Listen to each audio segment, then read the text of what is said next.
essentially, which misrepresented itself as a party of the working class, completely capitulated and essentially become the wing of the liberal bourgeois.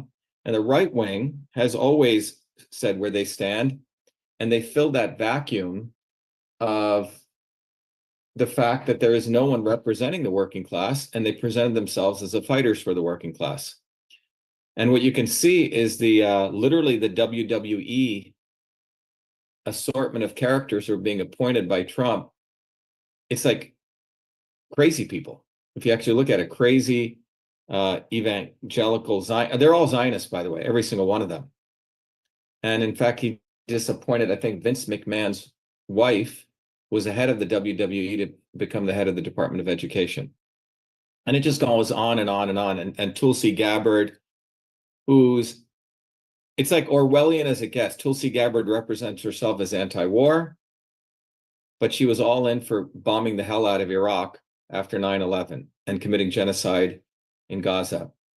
And you can just do a little bit of research and you'll find out the quality of these people who are all ultra Zionists. So what I wanted to talk about today is, in the midst of all of this, you may have seen that a lot of the grifters who claim to be anti-Zionist are saying, oh yeah, this is horrible, horrible, but we have Booby fucking Kennedy. He's going to make us America healthy again, right? Helpless again, whatever you want to call it, okay? And what was really stark was they all were sitting around on Trump's jet eating McDonald's, as I talked about, if you saw this, and Coke. And it was essentially a big fuck you to everyone, saying, you know what, you guys can have McDonald's. McDonald's isn't that bad. And we eat McDonald's, but they really don't, because those guys, the amount of money they probably spend on their health and plastic surgery and steroid injections and stem cell, just infinite amount of resources that they have to be quote unquote healthy. So what I want to talk about today is this, and I'm going to bring it up here, is what I want to talk about is how they kill us. We're really going to have a discussion about health. As many of you know, I've been studying health all my life. My PhD is in systems biology. I'm the one who created Cytosolve. I'm the guy who exposed the lockdowns in 2020 while Booby was promoting lockdowns, Booby and Trump. So we have the credibility to talk about health. And we want to really have a discussion today of how they kill us. If we want to have a discussion about health, well, you're talking to the guy who spent his whole life studying health from the Eastern system standpoint, from the molecular system standpoint, at the deepest levels, and has helped hundreds of millions of people. It was us in 2020 who came out with the vitamin D protocol and quercetin and zinc. We told Trump not to do lockdowns. We started the Fire Fauci campaign. We did the right thing at the right time. So it doesn't matter what they do now, is what did they do in 2020? All these shows are running around. So we want to have a real discussion about health. So you all want to take some notes and listen very, very carefully, because I'm going to tell you what is the real source of health, how they're actually killing us. And the discussion, the reason that I'm going to share with you today, they will never talk about. They'll talk about fluoride. They'll talk about eat some wheatgrass juice. Yeah, you could do some stretching. Yeah, you should do this and that and all that kind of shit. But they will not talk about this reality of what destroys the collective health of all of us. So we're going to go from understanding health at a very deep level, that in a very practical way, not in some woo-woo way, affects people, and what has to be done in a two-part way, one at a global level and one at the personal level. That's what we're going to talk about. And you're going to realize why we have the Truth, Freedom, and Health movement to shatter the swarm. And you're going to also realize that that same systems approach we take can help you also take care of your own health here and now, to create what I call a resilient system. Ultimately,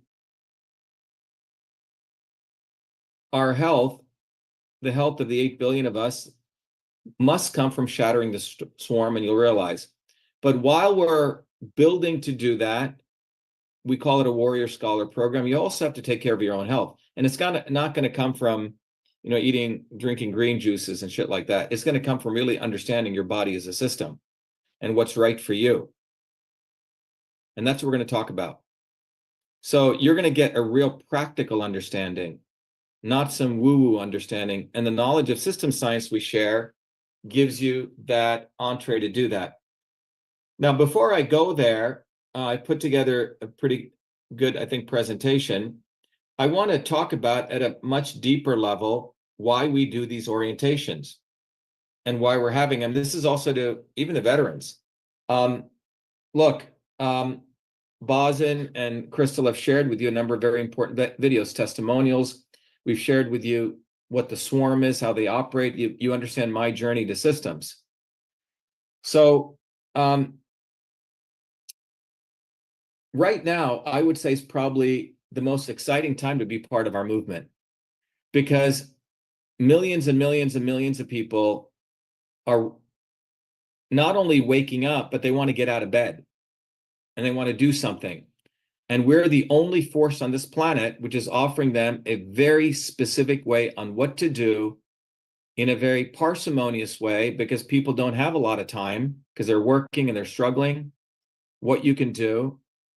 And so it's a really powerful time, because history, with all the hard work our movement's been doing and where history is headed, is coming to a very important point. And what our movement is doing is we want to really, really create, or we have created the infrastructure, but we really want to let all of you know that that the future of you and the future of everyone else is not going to come from just thinking that if the shit gets really bad, suddenly something's going to happen. That's not true. That's a really, really fucked up way of thinking. And a lot of idiots will tell you that, oh, when shit gets really bad, when the financial system collapses, then things will happen. No, then the shit will hit the fan and nothing will happen. In fact, more oppression will take place. You have to use the time that you have to really understand and get organized individually and collectively. So it's a very exciting time, because our movement has created all of that opportunity for all of you. So first, I want to start with why we exist. Again, this may be a review, but I want to really drill this down even deeper. Our movement exists because we're on a mission, and the mission is to shatter the swarm. You see, the swarm has engineered a system that thrives on your disorganization, your learned helplessness, your misdirection, your being undisciplined. You're not following directions. You're sort of living in a state of ignorance. They thrive on that and our division. And our movement counters this by giving you a community. And as I walk you through this presentation, you will realize, when you realize what the real source of massive health issues and lifespan reduction is, that we offer people a community, a focused community. Ultimately, it is community of people that really supports your health. They don't want us to have communities. They don't want us to have people coming together. And our communities is united on the principles of truth, freedom, health. Not truth, comma, freedom, and health. No, truth, freedom, health. All three are important. And my work in system science, a lot of work I've done for many, many years, has uncovered these fundamental scientific principles that allows you to understand society as well as your body, all the way up to large-scale systems, as well as to molecular systems in your body. And we're going to traverse all of that in this presentation, so you really understand the idiocy of Booby fucking Kennedy, Maha, MAGA, all of this. You're going to understand how, just again, it's a little thing. They're giving the monkeys a little bit of, a flashy light over here, but they have no intention of really addressing the fundamental issue.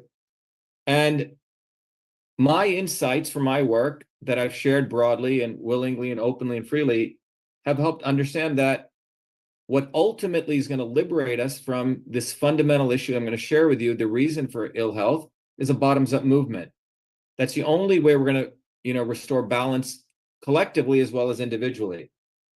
And by applying these principles, we've developed tools, which is our entire movement. Educational systems, the community, technologies, but more importantly, getting you off your butt, getting you out of bed, and getting you to do stuff. Not being entertained. They want you entertained, disorganized, and divided. And one of the most important factors, as I said, is being connected to community. If you look at the cultures that live very, very long, 100 plus, it wasn't about what food they ate, what supplements they took, whether they could stretch their, leg behind their ears, none of that shit. It was community, friendships, closeness. And that's what was always the reason that people live long.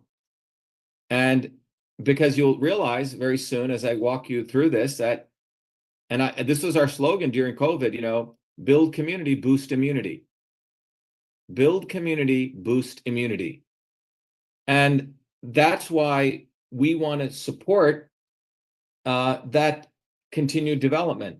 But building a strong community, you'll find out not only improves your health, but it also lays down the foundation to shatter the swarm. But in order for us to be successful at doing this, you have to be ready to grow up a little bit and get a little more serious about this. And that seriousness, in my view, involves 5 particular qualities. One of them is you have to be able to follow through. You have to be able to follow directions. You have to be able to stay focused, be disciplined, and you have to be able to communicate clearly. Our movement teaches you that. Boson shared with you Shatter the Swarm. That's the beginning. We have a whole course called Get Off the Plantation. We want you to move your mind off the plantation. But when you join this community, we have a set of people who are going to make sure that you follow through, follow directions, be focused. If you're watching all sorts of wacky videos and sending this to this person, that to this person, and you have no direction, why you're even watching certain content and wasting your time, it's a pretty unfocused life you're living. Without any direction, you're just watching this and that and that. And there's so much fucking content on the internet. You have to have a framework to even decide what content you're going to look at and how it's going to serve you. So you have to be disciplined.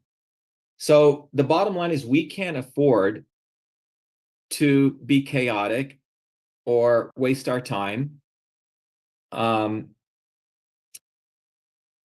we have to hold ourselves to these, important qualities. So these qualities are really going to guide you. But most importantly, about 20% of the time, to the extent I expose the viciousness and the vileness of these people, and I have to do it, unfortunately, in a very vile and vicious way, 80% of our movement, for many, many years, we have solutions. And we'll go over that too. We have solutions, how you can understand your body as a system. So while we have to build a large movement to shatter the swarm, we also want to give you solutions on how you can understand your body as a system. As a part of that, we have our system self-educators, and you too can become one. And our system self-educators, as well as the material that we have, will teach you very fundamental principles that you can use everywhere. So you can decide, using these principles, you can decide, is that food right for me? Is that exercise right for me? This is called system self-principles. So you're making decisions that are right for you. There are so many billions of videos on the internet that one thing contradicts another. And most people don't even have the framework to decide what's right for them. So they're wasting their money buying this supplement, that supplement, doing this, not doing this, but they have no framework. They have no North Star. The other thing I'll share with you is we have a fundamental framework that helps define what is good, clean food. And that our movement created. That is a clean food certified. It's a bottoms-up seal. Again, a very powerful solution. And then we have Cytosolve, which is an amazing technology which eliminates the need for animal testing, goes head-on-head against pharma, and allows all of you to participate in that. So I'll come back to that. But I want to now, given that introduction, I want to welcome all of you. As we go into 2025, we've been enormously graced by incredible leaders, people who've put in the time, are run for US president, help us really find those people who wanted to put in the work, as well as identify people who are dilettantes, who talked a big game, but they couldn't do the work. And so it's also helped us raise our standards and what kind of people we are going to need to shatter the swarm and win. And so we want to create the environment that everyone here can be successful. So all of you who are new, welcome, but we'll show you very shortly how you can become a warrior scholar, you can become a member. And those of you who are new, within 24 to 48 hours, one of our leaders will contact you. They'll introduce yourselves in their communities. So you'll know there's people in your local areas. And that's very important, because as you learn this stuff, you're going to feel like, wow, I'm the only one who knows this. There's no one else here to support me. And it's taken us a long effort to build that community. So let me jump into this and go into today's conversation about how they kill us. Okay, I want to really talk about this. So this is a graph I wanted to put out there. You guys know that we have these cards that we put out, and it says they're killing you. And it has this one graph, which is cost of living, and it shows lifespan is going down. But I wanted to, for today's talk, I have this blue thing here. You know what that blue thing here is? That's stress. The incredible amount of concentration of wealth, the printing of money by a few people, and that's what this election's about. You might call it Elon Trump, which is a symbol of that. Government and big business, who relies on government for their success, have united. And it's the infinite concentration of wealth, all a bunch of Zionists. But everything they do causes you stress. And that stress, you're going to find out, comes from massive, massive, massive income inequality. No one wants to talk about this, particularly in America. During COVID, 600 billionaires increased their wealth by $2.3 trillion. There are a lot of people who work very hard, but they're not greedy to concentrate wealth just by moving capital around. That's what these guys do. Vivek the Snake, he's going to be handling finances for the government. This fucking fool built a company that went from $200 in stock value per stock down to 38 cents, where he created a bogus drug. He knew it wouldn't work. He had his mom write fraudulent reports and they crashed it. And this guy is going to be deciding how to save money for the United States. Think about that. The utter ridiculousness of this. All these people who, many of them who make this kind of wealth and concentrate it, many of them don't really do it in a fair way. There are good entrepreneurs, don't get me wrong, but these people spend all their money trying to scam. And it has a huge price on society. And one of those big prices is stress. No one wants to talk about income inequality and stress, what it does to people at a very fundamental level. Well, that stress affects your immune system. It's very difficult for ordinary people to figure out how to get healthy food at a decent price. That stress is created by an educational system where kids aren't really learning how to think anymore from a systems approach. People don't know how to solve problems. They don't really know how to be innovators, and these leaders are all corrupt. And in America in particular, people aren't taught any culture of saving money. They try to save, but the income inequality is quite significant. And I'm going to share with you some, data. This is quite interesting data. So if you look at annual family income, okay, and this is sort of how it spans out, right? Less than 28%, 22% of adults.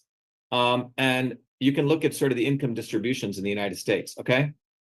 So we'll come back to this, but that's annual family income. 22% of people have less than $35,000 that they make a year, and you can see the distribution.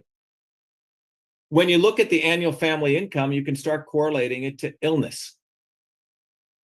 So if you look at, in this first column here, you have coronary heart disease, stroke, emphysema, chronic bronchitis, diabetes, ulcers, kidney disease, liver disease, chronic arthritis, hearing trouble, vision trouble, no teeth. So you can look at the differences. Obviously, there's a big difference between the people who are making less than 35, and this is called a step function.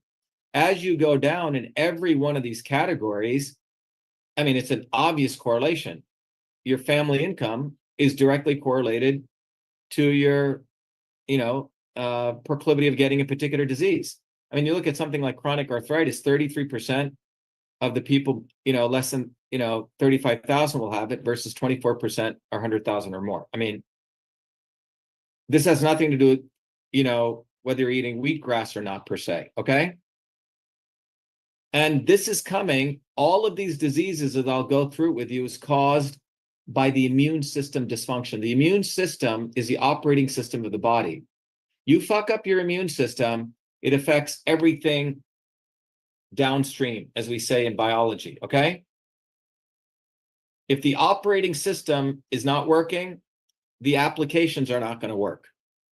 Diseases are like software applications running on the operating system. The operating system is your immune system. Stress destroys your immune system. And what did these people do during COVID? They locked people down. They separated people from their loved ones. Massive stress. But stress, I will show you biologically.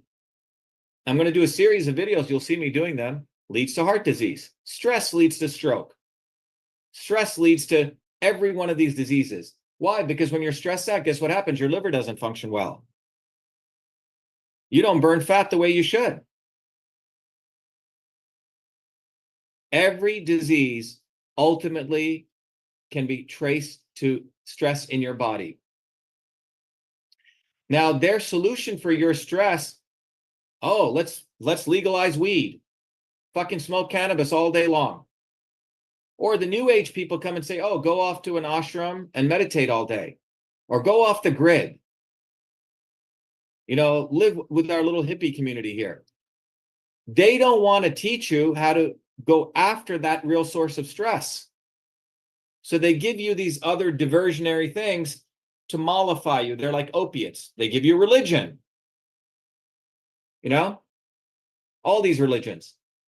Well, if you really study many of these religions, you were supposed to take responsibility. Oh, don't worry, the savior is going to come. Donald Trump is going to fucking save you. Obama is going to save you. But they know that they're putting you under stress. They know. They have this graphs in front of them. I mean, it's quite extraordinary. Liver disease is 3 times more in people less than 35,000. People make 100,000, 3 times. That's 300% more. Diabetes is double in people who make less than 35 and 100,000. And you can see it's a step function. 8.7 to 6.7, 6.5.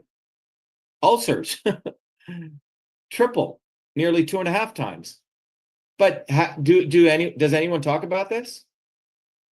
Do you see this in any fucking health video put out by Eric Berg or any of these guys or Barbara O'Neill? Oh, let me talk to you about stress. No, make this concoction of ginger and this, and it's going to fucking cure you. Sure, it can help you. Yeah, definitely take care of your health. But there's a much bigger issue here. So this is a direct result of policies that affect your biology and your family's biology. When I was, if you go to, I had a chance to go to a conference in Sardinia. I don't know if you know this, but in Sardinia, 97% of the land is owned by the community. Did you know that? The people own their land, so they preserve their shores. If you want to start your own farm, like you say, I'm a Sardinian citizen, I want to take that 5 acres and do a farm. You can do it. But after you're done with it, it doesn't go to your son. It goes back to the people. You want to start sheep farm, you do it. And in 2007, the Italian government said, we're going to nationalize this, national parks. The people rose up and they fought against it and they won. So they're not only understand the sense of community, but they know how to fight. If you see, there's lots and lots of videos on the internet. Oh my God, look at in the 20s and 30s, look how beautiful the women look. They're not fat, right? Well, why? They had community then. They had block parties. People would get together. They had families. And the other piece is the bottoms up unions in this country, not the top down, were powerful. You didn't fuck around with the American worker. They would strike. And all income groups grew as GDP grew. No one will talk to you about that. So there's a direct relationship between fighting for your rights and health. Fascinating. I give you many, many examples. But what you're looking at is these income groups have been taught not to fight. Someone's going to take care of them, the Democrats or the Republicans. All right. So this is more interesting too. Sadness, hopeless, and worthlessness. And look at the data. So the first blue bar is sadness. The next light, bright blue bar is hopelessness and worthlessness. Direct correlation, this is mental health. Mental health is directly related, correlated with income inequality.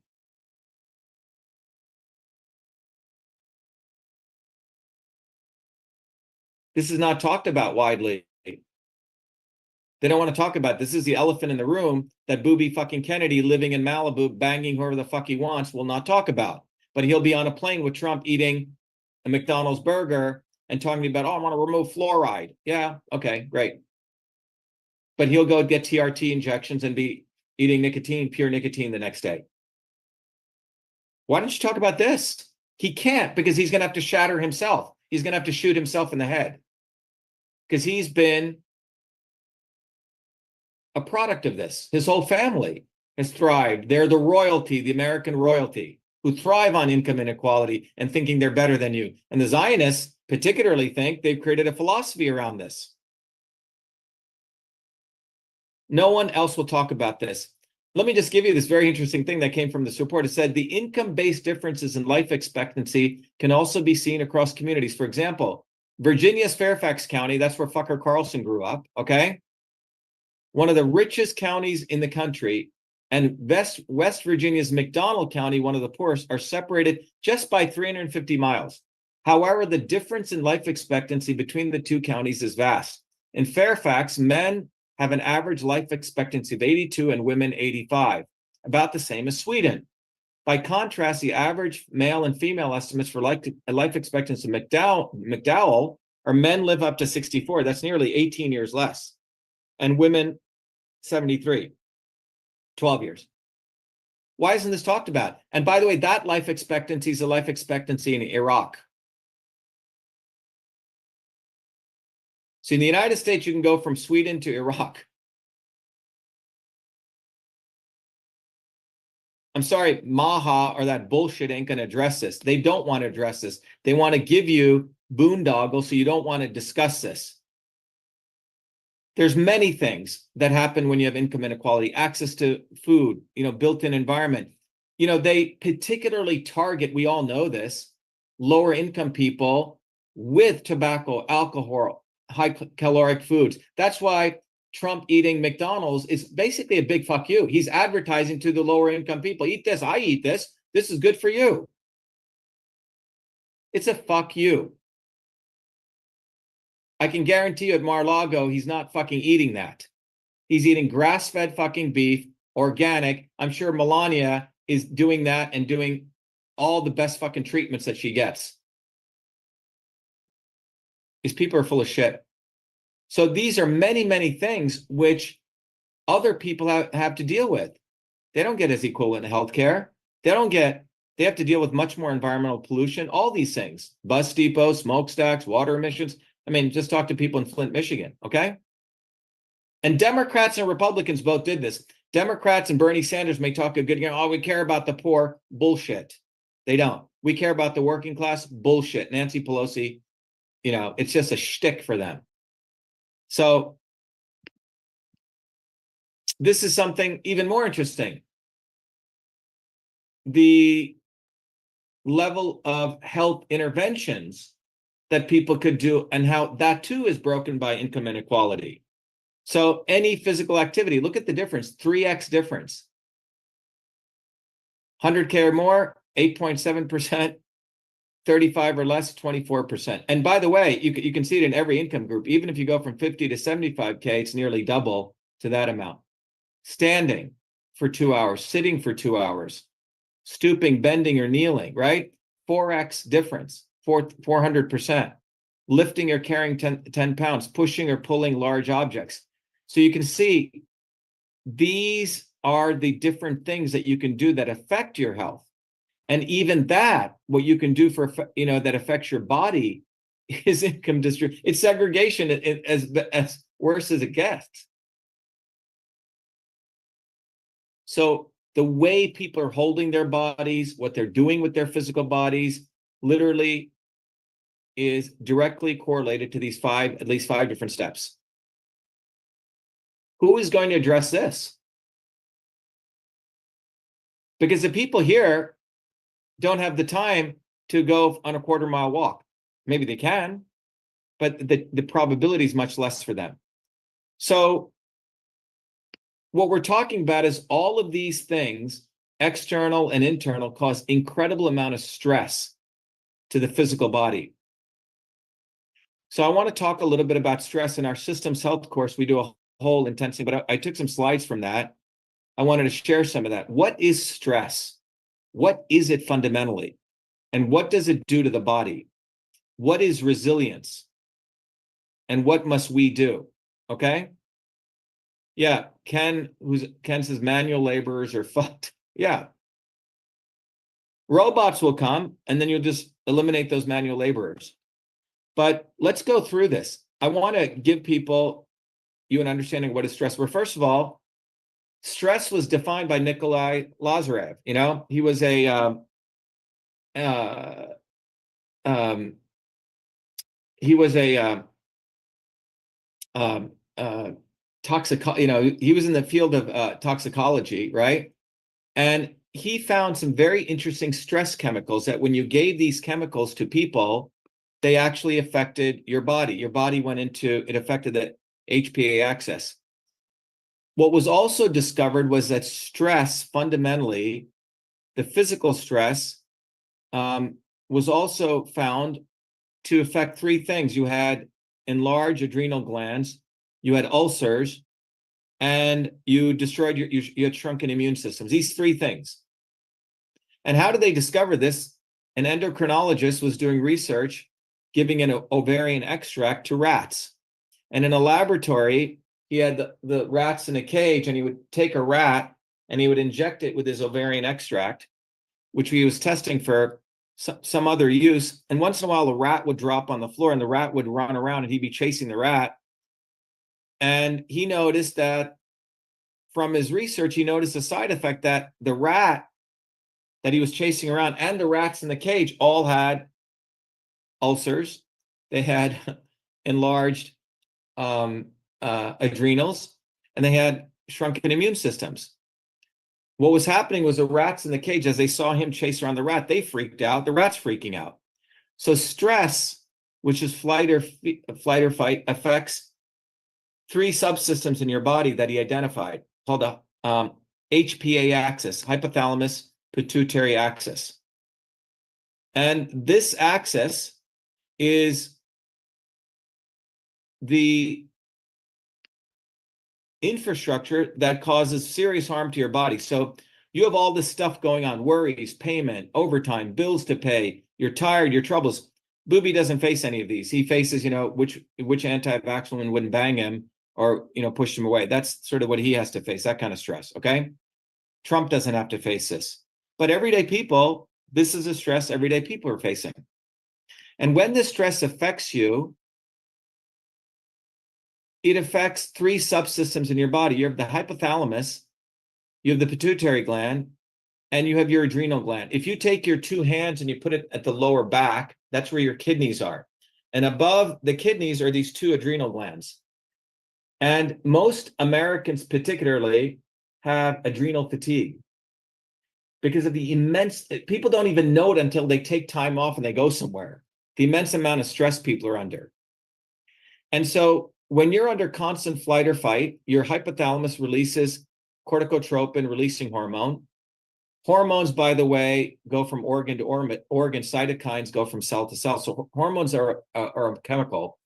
So some of you may feel this stress. If you're around stressful people, you may feel the surge of stuff flowing through you. But the hypothalamus communicates with your pituitary, and then the pituitary communicates with your adrenal glands using adrenocorticotropic hormone. And then your body then releases cortisol, which goes and fucks up your immune system, okay? And that can have a a positive feedback loop. You get more of this, you get more of this, and you're in constant what's called adrenal fatigue, and you're in allostasis. You stay in this enough, your body, particular immune system, will start affecting every other subsystem in your body. 20 years ago, when I used to go to conferences, I'd go to the immune system conference in, I don't know, Florida. And then I go to the cancer conference in, California. And then you go to some other conference, all these conference or aging conference. But typically aging, cancer, and immune system conferences were different. Now they are all together. We have more than enough evidence now to show that the immune system is the source of aging. The immune system is the source of pretty much every cancer, pretty much all these diseases. Okay, this is why during COVID, I told people to get out in the sun, or if you couldn't, get vitamin D3, get zinc and quercetin. We gave people support. They locked people down. They separated families. Who did that? Who fucking did that? Trump and fucking Booby Kennedy. Kennedy tweeted out in March of 2020, lockdowns are good because we're going to help the climate. And don't let them get away with this. Don't be bamboozled. We save people, they kill people. So when these exogenous things take place, when you separate people, 1,000 genes get turned on. Your immune system shuts down, your body creates inflammatory markers. When people get depressed, these genes get turned on in a wrong way. So I just want you to understand, if you hang out with people who are friendly, loving, kind, you have laughter, you have friendships, these things turn on very positive things in your system. Psychoneuroimmunology.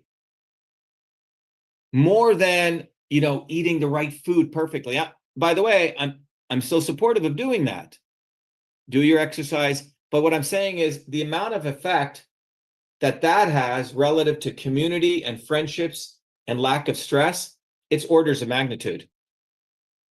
The data clearly shows, and I'm not saying everyone should do this, that what stress can damage is far more than what tobacco can do. Far more. What isolation can do is far more than what obesity can do.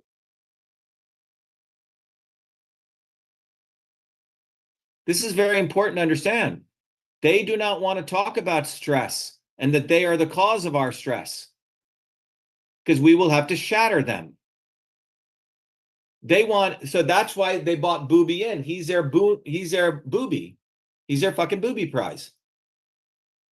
And he'll talk all sorts of shit, blah, blah, blah, blah, blah, blah, throw bones. Oh my God, Booby wants to eliminate seed oils. Well, you fucking idiot, people have been using seed oils for years, but how do you make the seed oils? How do you preserve it? How do you use it? So they're going to do some blanket shit. They're going to create safe vaccines. Pharma stocks are going to blow up. That's what they're up to, okay? They're not up to addressing them. They don't want to put a mirror up to them. They're the source of our health problems. They really are. The income inequality in America, think about that, 300-mile difference. You're going from Sweden to Iraq. Right here in the United States, the data is right in front of you. It's coming from them. Who is going to solve that health issue? If you have $300,000 in assets versus someone who doesn't, 15-year difference in lifespan, 15-year difference.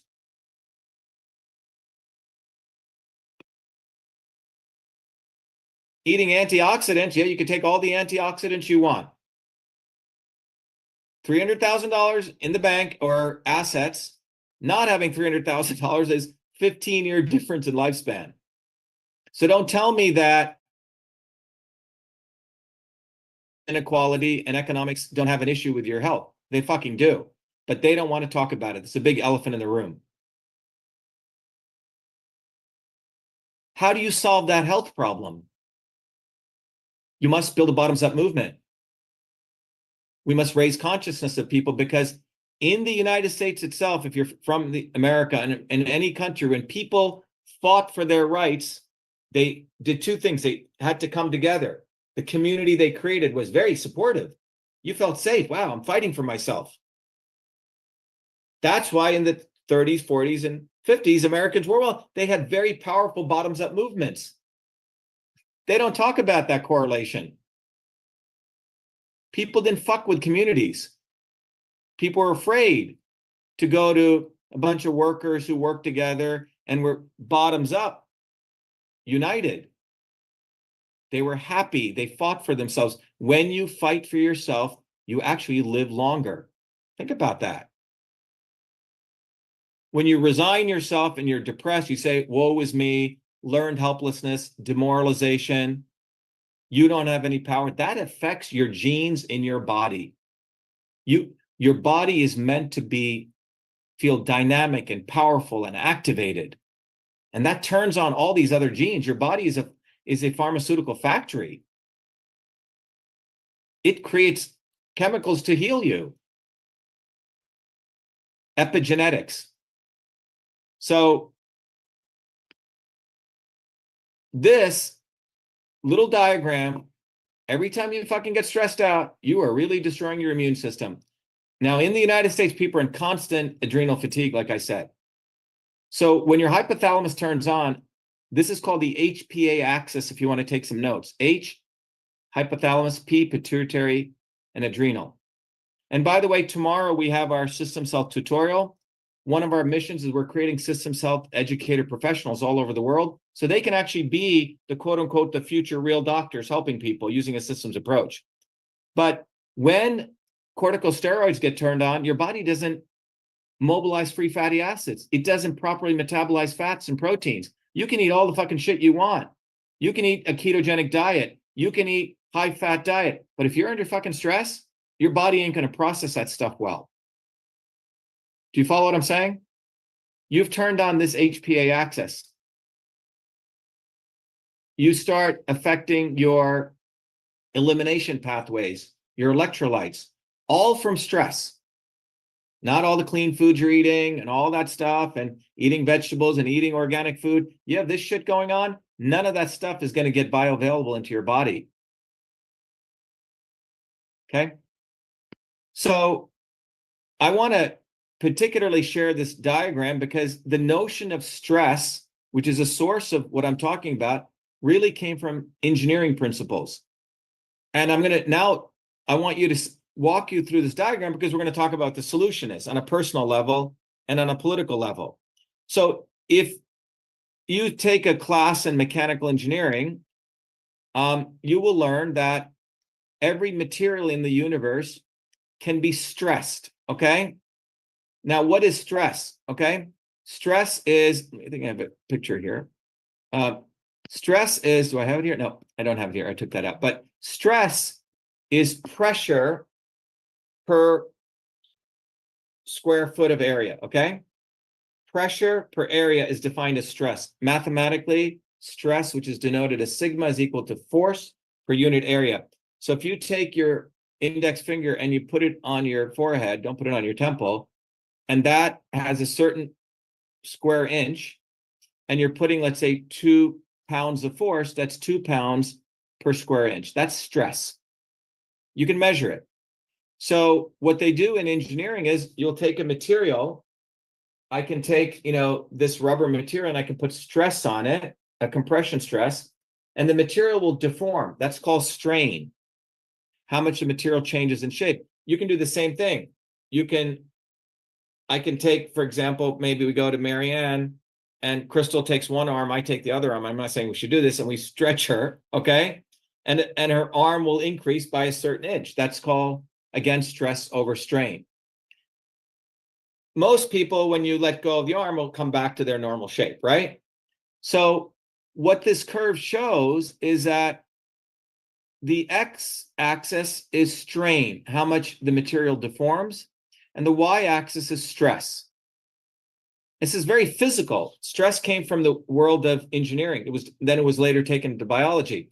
So I have the material in its original shape here, and I pull it, and then at this point, it can come back to its original shape.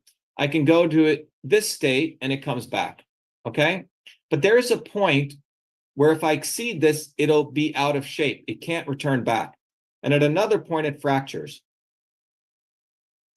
You can apply this to individuals.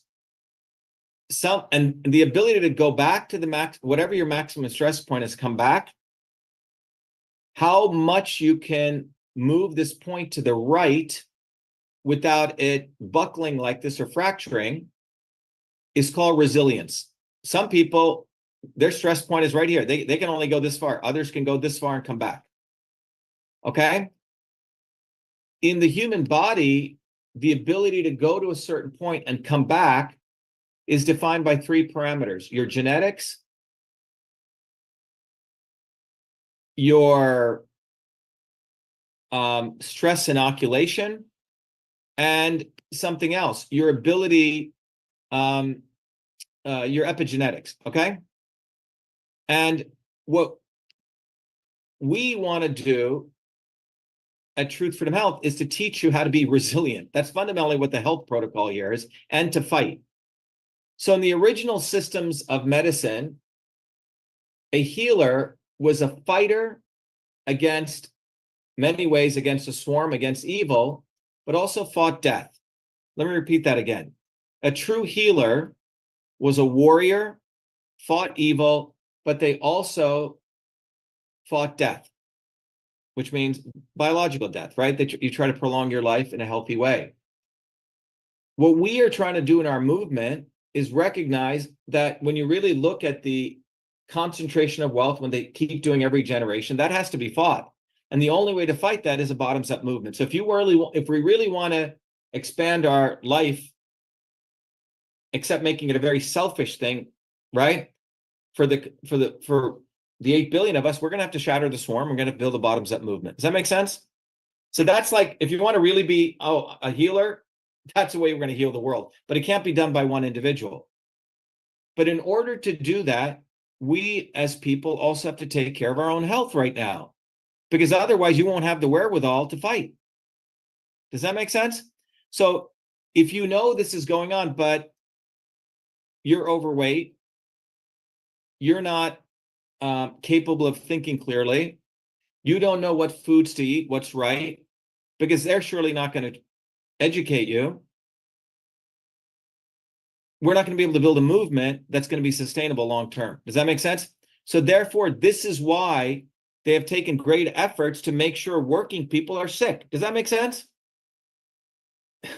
They want to make sure the exploited are sick so they can't fight. They're weak. This wasn't the case in the 1920s, 1930s, 1940s. Working people were strong. They had strong communities, families. The economy grew, they fought, but they have weakened people. So weak people outsource their future to a fucking idiot called Trump or Kamala Harris. They've forgotten any sense of who they are. And that's why that graph I shared with you is so immensely important, that they have gone to great lengths to engineer this. This is not something that happened by accident, okay? This graph is not by accident. Let me bring this back. The fact that people don't have the time, don't have the energy to do physical activity, to do things to support themselves, particularly in these income brackets under 50, 60K. And it's enormously different. And you can see what that does to all these diseases. Now, in this area of what you do to take care of your body, what are you supposed to do? There's so many choices. So let's talk about that. So as long as you understand what now stress is, we have to create, what is health? Health is creating a resilient body that can go from being stressed and come back, go to stress and come back. Resilience is our key. So our movement has to take the responsibility. If we want to shatter the swarm, not only do we have to build the bottoms-up movement, but we also have to give you guys some principles so you can do that. Well, 2 of the important principles that we teach at Systems Health, and by the way, we just did a 3-day course on this, 24 hours or more than that, is there are 2 principles, homeostasis and allostasis. Allostasis is when your body's over here, it's fractured, it's ruined, but you think it's okay. The current medical system keeps people over here through interventions like pharmaceutical drugs, injections, chronic medication, because most people are in allostasis. This is homeostasis, when your body knows to come back. So what is allostasis and homeostasis? Someone asked you, what did Dr. Shiva say real health is? Real health is being in a resilient system and remaining in homeostasis. Most people are in allostasis, meaning you think, oh, this is my new norm. Allostasis is a new norm, which isn't even your norm. Homeostasis is when your body self-heals. It's able to regulate itself. It's in this mode, okay? But most people are in allostasis. So our movement wants you to be resilient. Yes, we're going to build the movement. We have to get you guys handing out cards. You got to go through the warrior training. That's how we solve the bigger issue of this income inequality and the concentration of wealth. That's what we have to do. As we're doing that, we need strong people, but you need to understand what strength is. Strength is the ability to be resilient. You get stressed, but you're able to come back. You don't fall apart. And it's the ability to face trauma, adversity, tragedy, and come back. It's the ability to recover from illness or misfortune. Is the ability that the body has been subjected to an external force, right? Deform it and it comes back, right? So this is the engineering definition, but all of them are right. If you are a resilient system, you have spare capacity. You're flexible. If one part of your system gets hurt, it doesn't affect everything else. You're able to rebound. And most importantly, you're learning and you're adjusting. You're learning and you're adjusting. You're not stuck. The people come to our movement are self-reflective. They're saying, yeah, you're right, Dr. Shiva. Yeah, Trump really fucked us, but I'm willing to listen to that. I'm not a fucking magatard going to be in a cult. Resilient people are willing to learn and advance. So we want to create resilient systems. How do you create resilient systems? Okay. Well, you have to learn how to strengthen your immune system. Who did that? Our movement did. You have to learn how to identify what are good foods. But you're doing all of those things to create a resilient system. Not to say, oh, we got fluoride out of the water now. No, this is why you have to learn. You have to learn truth from lies. You have to learn how to be smart.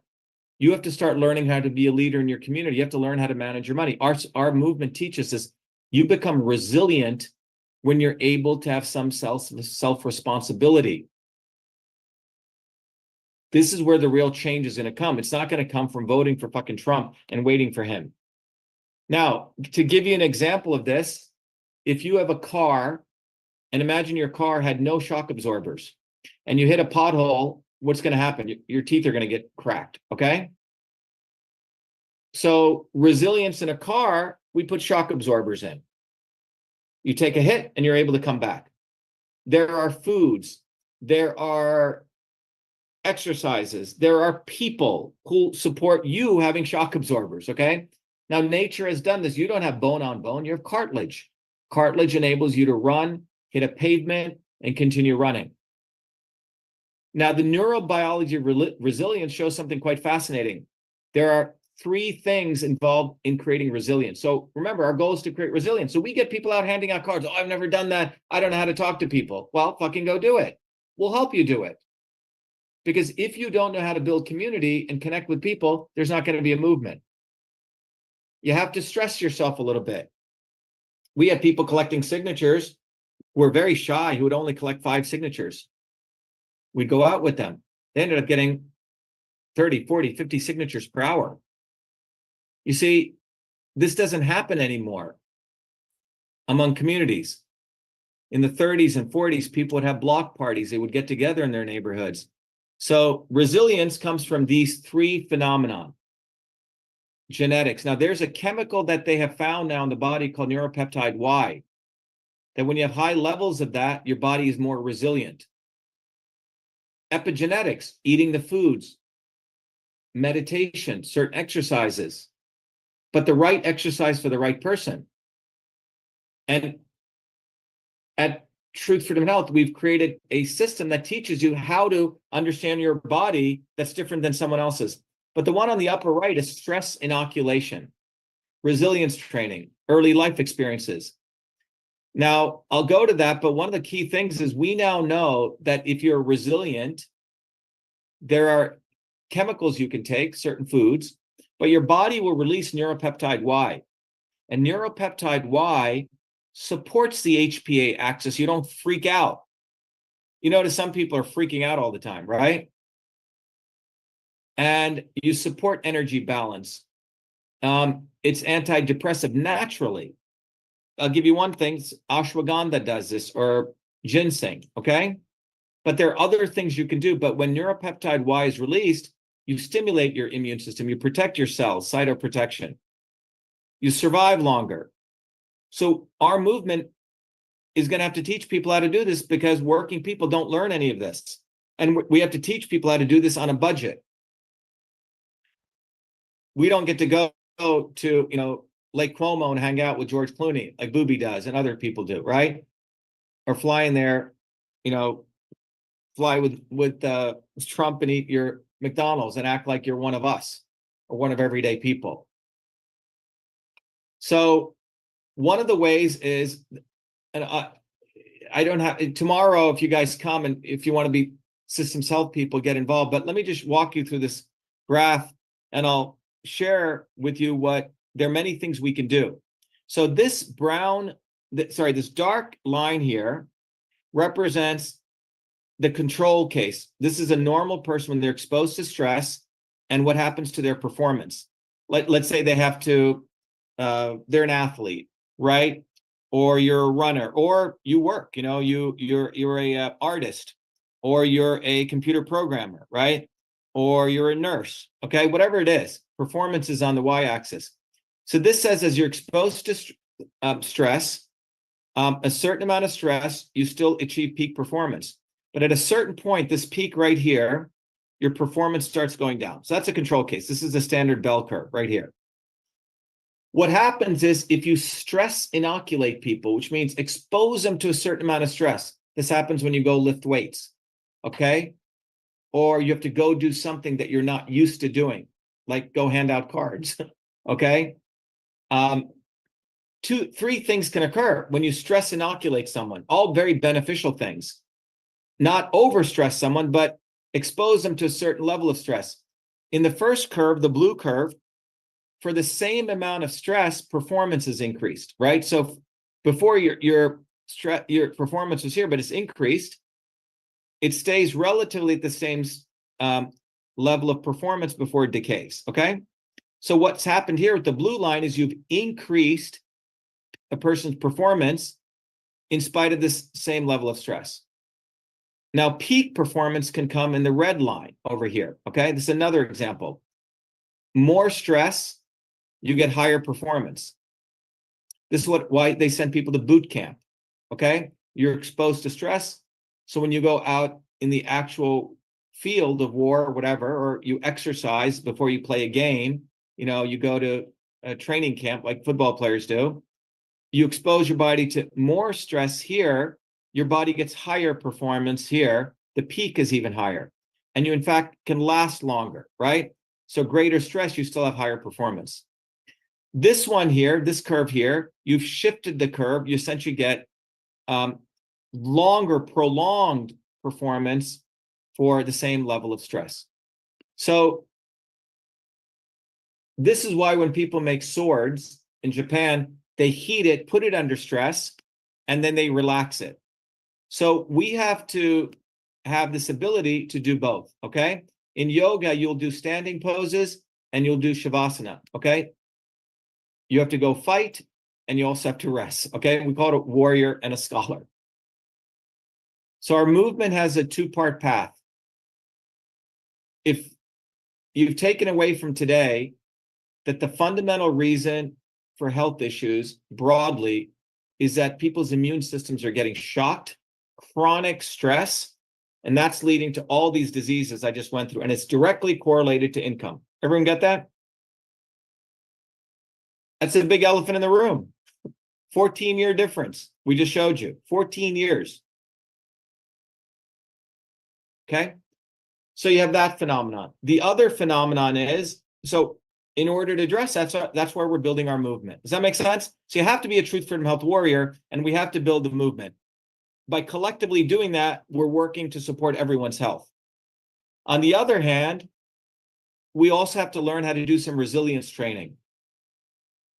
And it's the right medicine for the right person at the right time. That's why we teach you these 9 principles. Because when you understand them, particularly transport, conversion, storage, and our foundations of systems, you'll understand these 3 forces exist everywhere. You now have a framework to say, should I be eating that food or should I be eating that food? Is that exercise right for me? Is that? And we've created a way everyone can learn if they want to do that. And we have system self-educators, which will teach you. The medical doctor should all go through this because they don't really understand how the body is a system. To them, everything's input, output, input, output. If this, give this. If this, give this. They can't think beyond that. They're not trained to think about the body as a system. And the woo-woo people, they too have become input, output. Because they've forgotten the origins of where traditional medicines came from. We've uncovered that. So if people want to talk about health and who actually has made people healthy and advanced them, it's this movement. But there's 2 levels of health: the collective health of all of us and your individual health. And we have to do them together. They're not separated. You have to be a warrior, you have to be a scholar, you have to fight evil, and you have to be a healer. And that's what I wanted to share with you. And that's why our movement's quite exciting, because over the next 2-4 years, you're going to see a lot of bamboozling in the health space. And we're going to be right there finding those people who will call out the real issue of health, which is stress, the destruction of the immune system, which leads to all these diseases. And you can trace every disease, 99% of them, to stress. There you go. Any questions on this? So as I want to wrap up on this, what I want to share with you guys is that the solution is this very powerful movement we've created. Before we finish, we'll play this video, but go to truthfromhealth.com. Bring others to this orientation. Everyone should do this. Okay? Our movement is about thinking, fighting, and healing. We teach people how to do all 3. And most importantly, we have solutions. We have the Leadership Training Institute. We have Systems Health. Tomorrow, Crystal will perhaps put this out to everyone. And in the beginning of every month, we take a major medical topic and we go through it with Cytosolve, all free. But we want to leave you with the fact that we actually have solutions. All of you can be involved in this. We have a global seal for defining what clean food is. And our movement created that. And you can all be part of that. It's a bottoms-up seal. It's recognized globally. We have a technology that you can use, we're using to literally find combinations beyond pharmaceuticals from natural products to create medicines. And then finally, we have Systems Health, where we are creating our own army of systems health educators who can go into the ground, into neighborhoods, help you understand what the right food is for the right person at the right time. Not everything's right for everyone, and it's a framework. So we have solutions. So welcome, everyone. I want to take any questions, and then we want to introduce new people. I think what we should do, if it's okay, Crystal, let's go to introduce new people.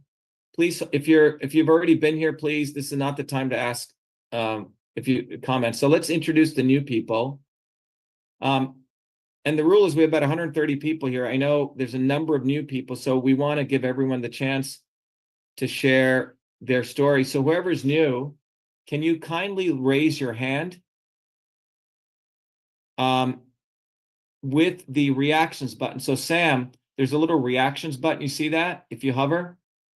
And if you click that, there's a little thing called raise hand. So if everyone can do that, we want to give, it's a very exciting part of the meeting because, and if you're new here, it's sort of your, sort of the ground rules here. Kennedy does send us people to steal our stuff. And they literally come here and steal literally word for word. So we're assuming you're from that camp if you don't raise your hand, and we'll put you into the waiting room. But the ethos here is raise your hand so we can understand. You can share your story, who you are, where you're from. So we have Sam, we have Yusuf, Al Diglam, Chief Fast Horse. 3 people. I know there's more than 3 people who are new here. Come on. Crystal, you may want to select some people, Lucius Gallo, you look new. Andy Bueno, I think it's Stefan Bunea. So kindly raise your hand so we can go through. Otherwise, it's going to be a long night if we have to go pick out people. Okay, Sam, how are you? So Sam, if you can just tell us where you're from. If you have to unmute yourself, Sam, where you're from, how you found us, and what part of the world. I'm from Raleigh, Mass. Oh, you're from here. Okay. Yep. I grew up on a farm, and I started to figure all this out about 5 or 6 years ago, and it's a very lonely thing not being able to, find anyone that can see through the two-party scam and all this other stuff. And yeah, I just like to try and reach out to like-minded people, and get involved in any way I can. Yeah, so I have Ken Fielding here. We have a number of people from Massachusetts. Ken's here. Ken, can you kindly say hello? And what Crystal will do, she'll connect you up with Ken. What we're going to do is, Sam, once a month, globally, we're going to do, it's like a local block party we'll hold. So we have our center in Cambridge, so you're welcome to come. We're going to do one on December 14th. And this is to everyone. We're going to take a topic. People can gather in their local communities. And you can do your local meetings, but we'll also have a virtual meeting where I'll take a topic and I'll zoom in. So I would get involved with that, Sam. Yeah. And Ken, can you say hello? Ken is right in Middleborough. Oh. And but he also comes to Cambridge from time to time. So why don't you both connect? Crystal will connect you up. That'd be awesome. And are you a farmer right now? Yeah, a farmer and a woodworker. Yeah, I see. So do you make furniture? I make rough cut lumber that I supply to carpenters and woodworkers, that type of thing. Oh, really? Yep. Oh, that's interesting, because I just cut like 5 huge oak trees that were about to fall. Yep. And I have a guy who's coming over here, and he has a portable sawmill. Oh. And he's going to make wood. That's what I do. I'm trying to figure out what to do with it, huh? Yeah. So I'll maybe be in touch with you, Sam. Yeah, right. Okay. Yeah, so please connect with Ken. So you should go through, if you sign up as a warrior scholar, and there's a first part of it, which is get off the plantation course, it's like 2 to 3 hours of solid material. And we've organized all this so you don't waste a lot of time. But connect with Ken, go through that, and get involved in the community. We have these cards we'll cover. I don't know if they've covered. You can start handing out. Have we covered the cards, Crystal? Bozen? No, we have not. Can you bring that up, Bozen? So to everyone listening, there's a simple thing everyone can do. You can do this 20 minutes a day. Just 20 minutes a day. Because we know we all work hard. We're not eating McDonald's on Trump Force One, right? And that's all we do, and going to UFC fights and doing all that kind of crap, right? We all have to actually do stuff. But the technology here is if you go to vashiva.com/cards, we have a card. You can download this card. It says Save Yourself.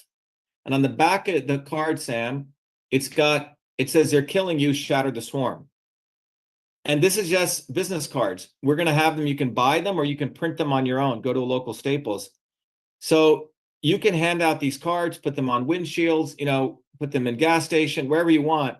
And it invites people. We want to target those people who want to learn how to fight. They want to save themselves. And then they can go watch that video, Shatter the Swarm. As Bozen scrolls down, you can see we've done these. Bozen, you can keep going through it pretty quickly. We've done it in every language, Spanish, etc. There's close to around 50 languages up there now. Our movement's global, but the reality is the same. Slow down, Bozen, a little bit. The reality is the same. Cost of living is going up globally, and lifespan is coming down. So Sam, get involved. Ken will connect you. Okay. Awesome. Thank you. All right, good to have you. I'm really glad you showed up. Thanks, Bosin. As you know, Sam, without even doing anything, we beat Jill Stein in Massachusetts. We were the #1 independent candidate. Okay. And we got close. I think the numbers are going to be about 30,000 votes. And we didn't even campaign because we were busy building our national movement. Imagine what would have happened if we actually did some campaigning. And we only spent about 25 to 30 cents a vote. Trump spent $60 a vote. Kamala Harris spent $70. Money laundering scheme. But good to have you. Let's go to Yusuf Aldiglam. Yusuf, go ahead. Again, to anyone that's new, please raise your hand so we can introduce you. Yusuf Aldiglam, can you introduce yourself? Hi, hello. Where are you from, Yusuf? I'm from New York. I walk at a gym, and I'm pretty new. I'm like entirely new here. I enjoyed the presentation and I'm just more soaking up the knowledge and being educated in this instance of sorts. What part of New York are you in, Yusuf, and how did you come to find us? The Bronx, and also one of the gym members, he's like an acquaintance of mine, somewhat of a friend. His name's Vinny. He said if I was asked that to say that, to make reference of that, because he was like, me and him had a conversation. We have those conversations regularly, somewhat of it like in an intellectual mannerism, and we're we're like-minded. And he said, I think you would enjoy what will be showed tonight. And he said, I'm gonna send it. Don't waste my time. So I said, okay, I'll come. Oh, and what do you do at the gym? I do maintenance. Okay. Yeah, I do maintenance. Put on the weights, clean, such and such. I'm debating about switching into what's it called, personal training, but I'm not positive. It's just I'm not sure if I'm really into all the texting. I see. Yeah. Well, Delio's here. Is Delio here? Yes. Delio, can you connect with Yusuf? Delio, you're in Brooklyn, right? New York, Inwood, in the northern tip of Manhattan. Yeah. So Yusuf, you should connect with Delio. I see. Delio's our leader in New York. Okay. Alrighty. And yeah, actually, Vin told me about Yusuf last night. He said he was inviting some people over. So it's great to have you, Yusuf. We'll definitely get together with Vin also. Oh, thanks a bunch. I'm glad that when I said that, it made sense. Like someone knew what I was saying. Yeah. No, it made sense. Thank you for sharing. Thank you. Yeah. All right. So that was Yusuf. Let's go over to Chief Fast Horse. Chief Fast Horse, how are you? I'm great. How are you? Thank you. Oh, good. Where are you from? From South Dakota. I see. Tell us a little bit about yourself. Well, I was born a dynastic chief of my tribe, and I'm currently living out by Santa Barbara. Oh, so you live in California now? Yeah. Well, California, Crazy Horse, South Dakota, and we have an embassy in Washington, D.C. So tell us how you came across that. So are you a chief of a tribe there? Tell us more. Yeah. I'm just curious. Well, I'm the head chief of 28 tribes known as the Lakota Nation. Oh, really? Wow. Yeah. Wow, that's... And my friend Samir Mitro from Florida sent me a couple of videos, and I says, you know, I was really looking for a curriculum for this new government here in the United States. We're not a lawful government with the corporation, but we are now with the Republic of Lakota Nation. So you're the chief of the Lakota Nation? Yeah. Wow, that's great. Yeah, we should connect because the curriculum that we put together should be taught to everyone. By the way, what we've done, Chief Fast Horse, is that when someone goes through the program, they can give it to as many kids as they want, infinite number of children. One of my mentors wanted to make sure, but he was taking a very different approach. I think I've done it easier for people to understand. was to make sure that children starting at kindergarten learn system science. Because we live in a world of complex systems. And if you connect system science to even the traditional medicines of Native Americans or even the Indians, where I come from, not Indians, they practice system science. They just used a different language. And what I've been able to uncover is that when I looked at engineering principles that are used in engineering systems theory, they match 1-to-1 with these ancient ways that native people or indigenous people looked at the world. They just use different words. So in many ways, it's a way for people in the modern world to reclaim their heritage, all of us, whatever culture we came from. And it reveals a very powerful way to see things as they are. Because the elites understand complex systems, and they have learned how to manipulate these complex systems. And this is how a few control the many. So it's very, very important, particularly people of oppressed nations learn this science. Otherwise, they're going to be continued to be oppressed. They'll never, it's like you're a rabbit on one of those wheels. You'll never be able to figure it out. And I've been fortunate to be able to figure this out, but more importantly, because I never forgot where I came from, the goal is to bring this back to everyday people so we can liberate ourselves. So you should connect. Crystal's in Nebraska. She's Crystal and I, we went out to South Dakota for one of these red pill conferences. We did. So but they're all just part of the establishment, most of those red pill people. But we should connect and figure out a way how we can bring this to, the people in your nation and help them. Right. We have about 600 tribes in the United States. And we started when I was at the University of Colorado, ACES, American Indian Science and Engineering Society. Uh-huh. And I took over the maglev train system from Dr. Thornton and Dr. Cole, who invented that from MIT. Uh-huh. Yeah. Okay, wow. So is your training in engineering? No, my training actually was in broadcasting and in tribal law. Uh-huh. Okay. And then eventually we ended up with the whole United States because we took the flag at Little Bighorn. So I recaptured all of our land here in the United States to make it a lawful government, opposed to being a defunct, bankrupted corporation. Mm-hmm. Yeah. All right. Well, I would suggest Crystal, if you can connect and set up some time for the three of us to chat. Yeah, I left my phone number in the chat to you. And to find your chat, if you're on a PC or a desktop, you just move your mouse and there's a chat button somewhere there kind of in the middle, and it should come up right there.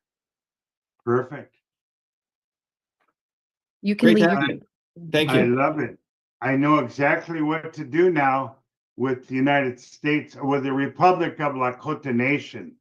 And I sent my website to your fellow there, Mr. Long. I talked to a couple of times. Oh, you did? Okay. I didn't Yeah. know. All right. Yeah. Well, good to have you. So Crystal is the regional leader in the Midwest, and we'll set up some follow-ups. Good to have you. You bet. Thank you. Let's go to Stefan Bunea. Stefan, I don't know if I pronounced your name right, and then we'll go to Linda. Oh, thank you. Sorry about the echo. So it's actually thank you for. Do you guys hear me? Yeah, where are you from, Stefan? Yeah, so I'm from Montreal, Canada. Originally I'm from Romania, but I immigrated here with my family, many years ago. But right now I live in Montreal, and I have to say, Dr. Shiva, your stuff is very inspiring. It was really crazy times here in Canada with the pandemic and everything, and what the information that you have and your perspective is very unique and refreshing. Like right now the times are so polarized, and there's so much division and separation, and people, everybody kind of wants to sort of do their part. We had a I work at a university, you know, and you know, you can kind of see like how, you know, the students and stuff. I mean, they want to they want to do what's right, you know, like they had this huge pro-Palestine protest, and it was very interesting seeing the students, you know, participating in this thing, and then the police, you know, and then the students were wearing a lot of them were wearing some of them were wearing kind of like COVID masks, and some of them were wearing kind of, you know, more kind of hijabs and things, and seeing the contrast, you know, between sort of like the, you know, kind of, you know, everybody has that kind of, you know, they want to do the right thing, but there's so much deceit, you know, and manipulation, you know, and you know what your thing is, you focus on really what's important, you know, what's fundamental, and I really think that this is what the world needs right now, you know. So thank you very much for doing this. This is amazing. Yeah, so Stefan, thank you. I have Glenn Halls here. Glenn's our leader there in Canada.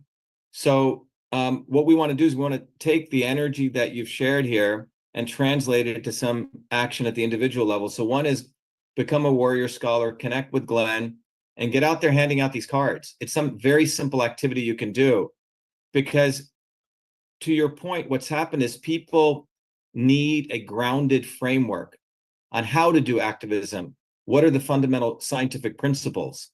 Without that, they're always going to get manipulated, because many of these movements themselves are hijacked, and they don't have the discernment and the critical thinking to figure out, wait a minute, why is Jill Stein here? She just said, she just threw Cynthia McKinney, who said, you know, out of the Green Party because Cynthia McKinney asserted that 9/11 and the Israelis were involved. And then Jill Stein talks about she's against Zionism. You see, the discernment needs to come if we're going to win, because the establishment is very, very clever. I just told people, I don't really care for movies. I watch movies once in a while, but if you watch this movie called The Good Shepherd, it was a Tribeca film. I think Better or Worse, De Niro directed it, but it goes into the history of how counterintelligence took place by the CIA. And the person who put all this in place was fucking John Kennedy, when he wanted to do the Bay of Pigs. They make Kennedy appear, it's total bullshit, like he was against the CIA. He was the fucking CIA. He unleashed the CIA to overthrow the, you know, Fidel Castro.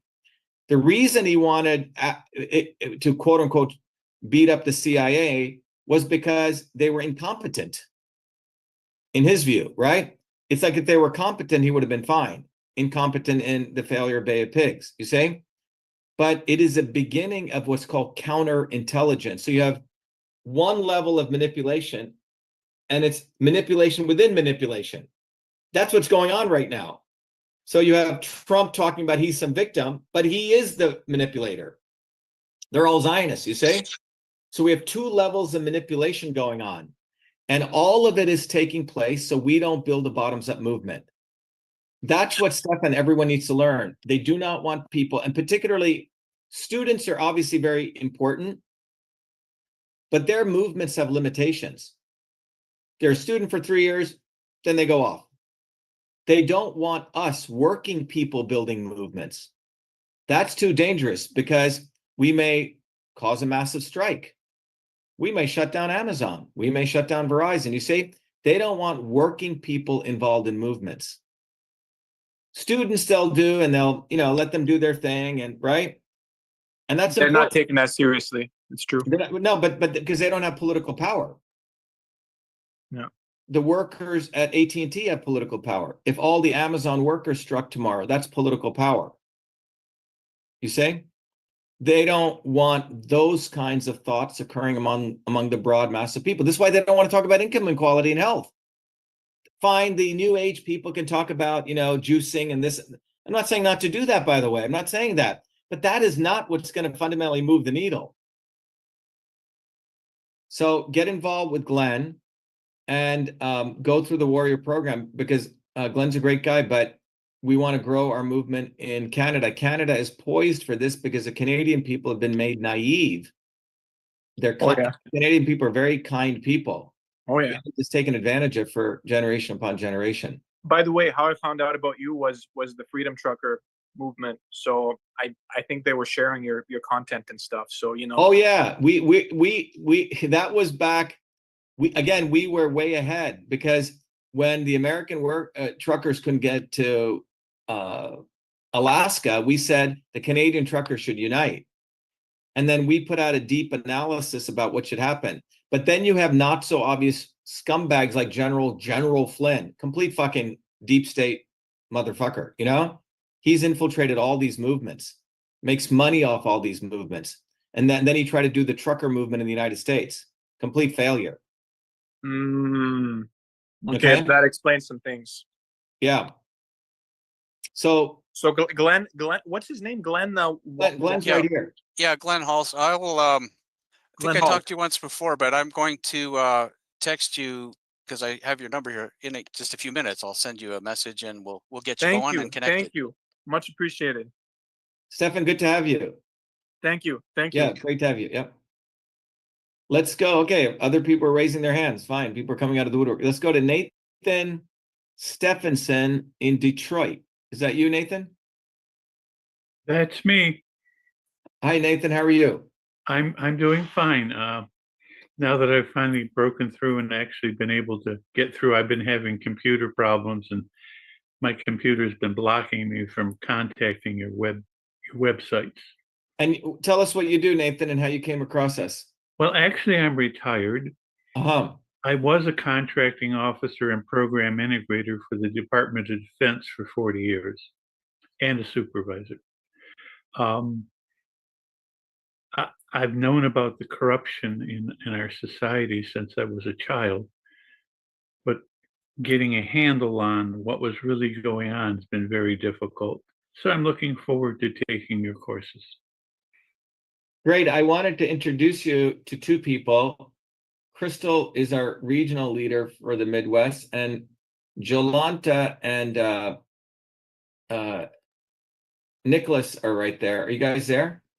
Yes, I am here. Yeah, Jolanta, can you say hello to Nathan? Hi, Nathan.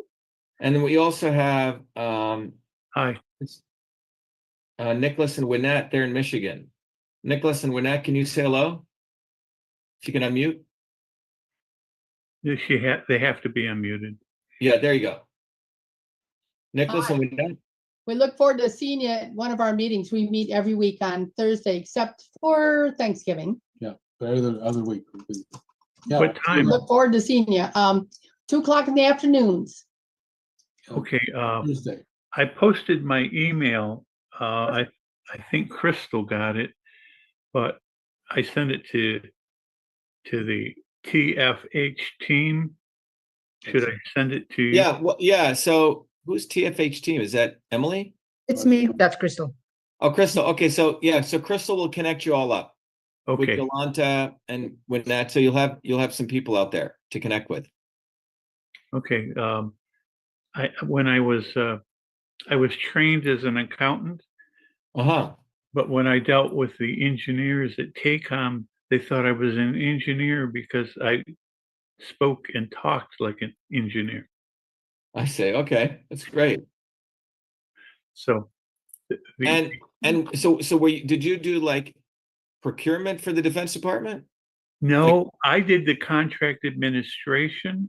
The procuring activities would do the buying, and they would just totally hose up their contracts, and then the contract administrators would have to straighten them out. Oh, I see. Because they couldn't write a contract to save their lives, and besides which, they were really about putting money in the contractor's pocket rather than getting the best price for the government. But contract administrators. Can you give us an example of one of the most egregious corruptions you saw?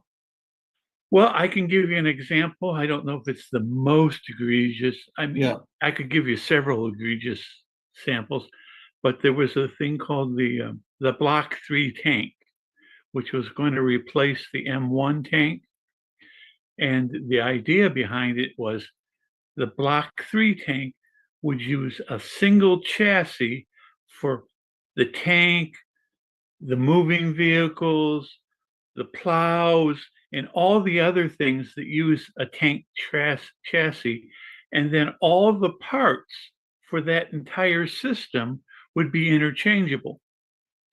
And instead of having to have 10,000 different parts in the system, they could do it with 1,000 parts for all of the systems. And I was the program integrator for that program. And so it was my job to coordinate across the country, how to bring that together.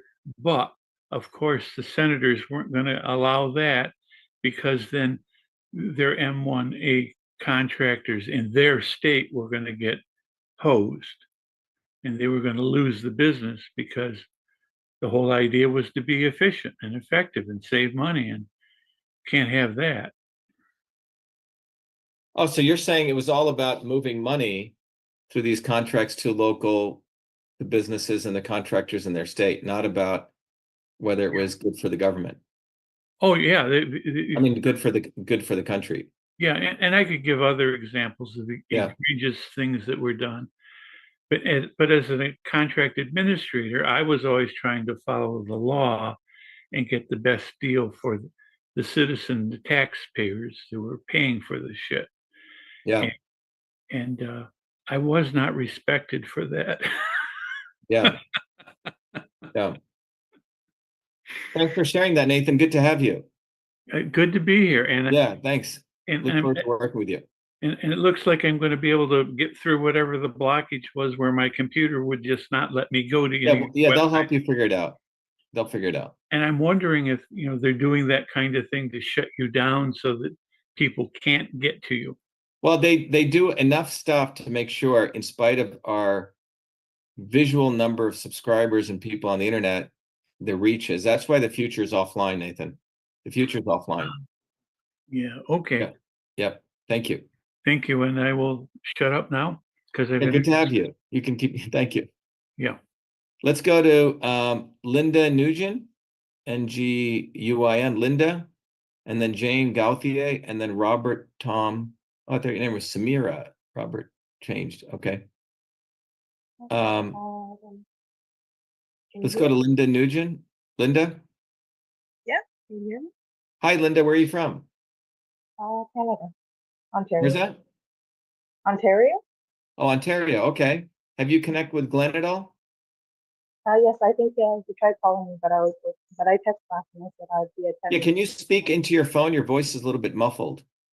Okay, give me a second. Yep.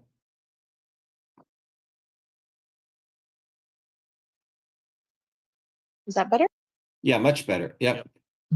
Go ahead, Glenn. Yeah, go ahead, Linda. Tell us about yourself and where and how you came across us. Is that better? Yeah, go ahead. Okay, no, nothing.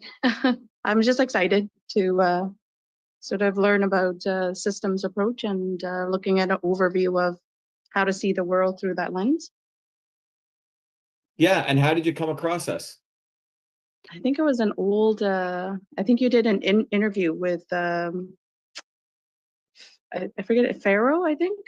Oh, young Pharaoh, wow. Yeah. And then I was sort of confused because I thought his content was interesting. Yeah. And then he was, I guess he was canceled. A lot of he sort of disappeared. I can't even reach him anymore. I don't know what happened. And I said, okay, that's kind of odd. But then I think I saw an interview with you and Ryan Dawson, I think. And I followed Ryan's content for a long time, and I thought, wow, this is brave of Dr.SHIVA to say sort of anti-Zionist things, and I thought that was very admirable. So I checked you out, and I was interested in the health aspect as well. Yeah. So yeah, you're well versed in a whole bunch of topics. So I thought that was very encouraging and very hopeful and exciting, and that's why I'm here. And what do you do there, Linda, in Ontario? I'm in healthcare. Yeah, I'm a podiatrist. Oh, you are? Okay. Yeah, come to our Systems Health event tomorrow. Yes, I'm planning to look at these. Yeah, we've had a lot of people from the conventional medical community who want to look at things a different way come to that, but participate in that. No, definitely very interesting. I think as culturally from someone from a culture that cooks with very more diverse, I think that was interesting seeing sort of the combination therapies and things like that with evidence base that's systemically research. I thought that was exciting. Yeah, so what we're doing is, these traditional systems of medicines had a lingua franca and how they represented these. Western medicine doesn't understand that. And what I've done is I've been able to bridge that language gap and then back it up with molecular system science. So yeah, no, I think it's interesting. Yeah, thank you. Yeah, Glenn is actually going through the Systems Health program, and he's deeply interested in many aspects of health. So please connect with him. You guys will hit it off.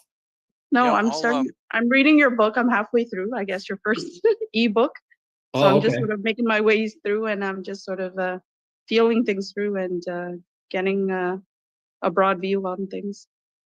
Yeah, I'll just post, maybe Crystal I'll put the link to tomorrow's, I think, did you put it up there, Glenn, systemshealth.com/tutorial? It's already up there. I can repost. Okay, I'll just repost. Okay, thanks, Linda. Good to have you. Thank you. Okay, let's go to Jane Gauthier. Jane, how are you? And you have two people there. Good to have you.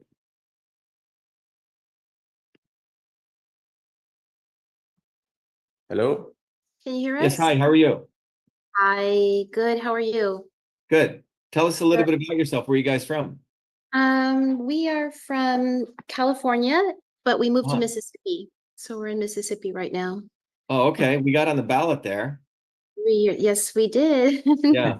Thanks to Jane actually helped getting some signatures. Thanks to Emily, who was amazing too. Yeah. And I had a lot of fun, actually. It was great. Yeah, is Emily here today? There's Emily. Emily, can you say hello? Emily's in Tennessee right now. Emily, are you there? She went to sleep. Yes, I'm here. Yeah, hi, Emily. You have two of your friends here. Hi, Emily. Hi.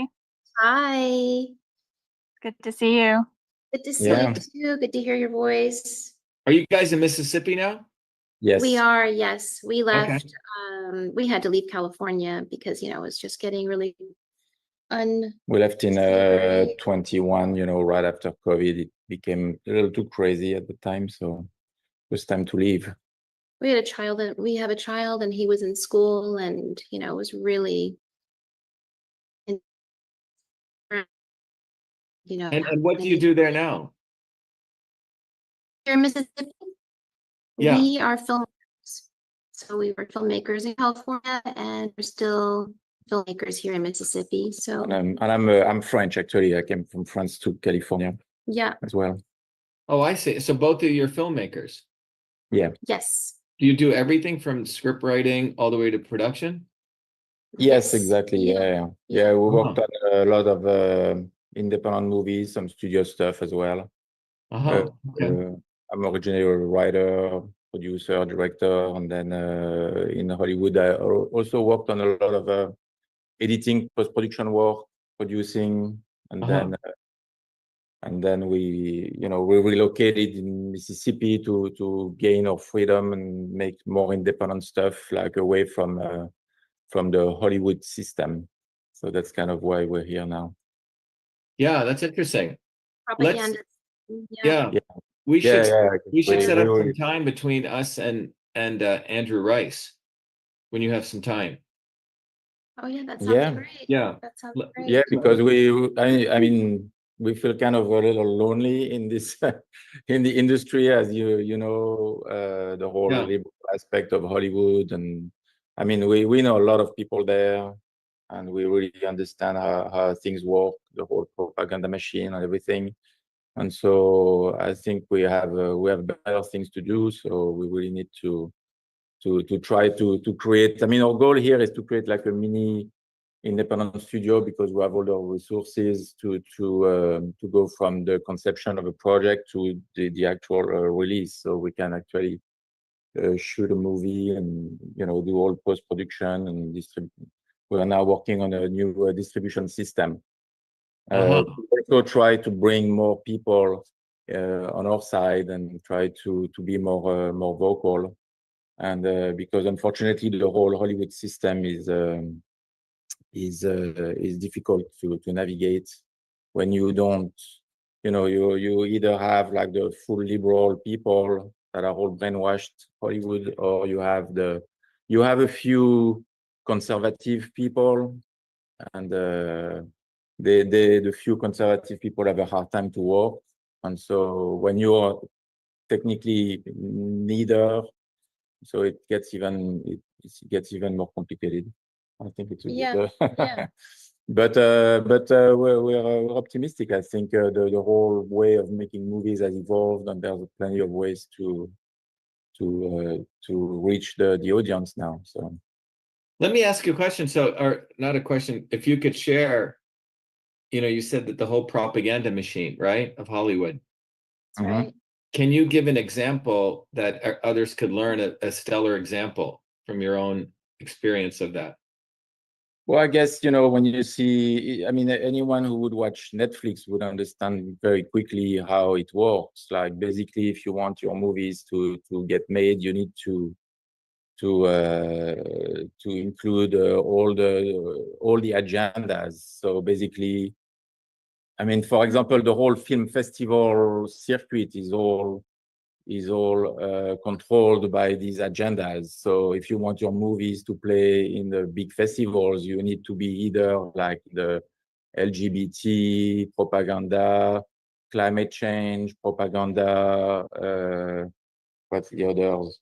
Living in the countryside is dangerous. Is bad. I mean, everything, like the usual. The usual, there's the migrant, I mean, most of the movies, I mean, you can almost predict which movies will be nominated for the Oscars depending on the agendas. And you can actually every single movie that's nominated, and you say, okay, this one is satanism, this one is LGBT. I mean, everything is kind of connected, of course, but it all works around that. So it makes it, if you want to reach the wide audience, you basically have to fit into one of these boxes. Or like the nonsense that a woman can fight 15 guys in an action movie, that's nonsensical. Women can't fight 15. One woman couldn't fight 15 or 20 men, but then that pushes the feminist, that's the feminist agenda. Feminist agenda. That's a really powerful one, because then she believes that she doesn't need a husband or a boyfriend. I mean, not to say that, every woman needs to be married, but it's just unrealistic that if a woman is in a situation like that she could really fight her way through that. And they show that to children and they believe it. These girls believe it. And then maybe even the men start to believe it. And it all comes from this propaganda machine of just, destroying family. Really, that's really, I think, the purpose of it, And Christians are usually not very well treated in Hollywood, So that's true. Yeah. And Christians don't necessarily understand the Zionism nature of Hollywood, paradoxically. So that's right. Well, that's what's happened. So you have underlying all of that also is the Zionist machinery of Hollywood. Five Zionist families run all of Hollywood. So exactly. And then they can push any agenda they want if you're paying a subscription fee to any of the streamers. So they don't need the tickets to be sold in a movie theater. Before, a movie was successful because friends would tell friends, or there was an article about it, and it was a really good movie, and then you would buy a ticket. But now you don't need that. All they need to do is put it on the tile, and they can show your child anything that they want. That's why there's a big shift. That's why most of the movies now are going to streaming directly, because they don't need to have the box office money, because these movies would probably not do well. And so the whole concept of the streamers is to tell you, oh, this movie is #1, so everybody's going to watch it. But most of the time, I mean, who says it's #1? No one knows, because they will never share the number.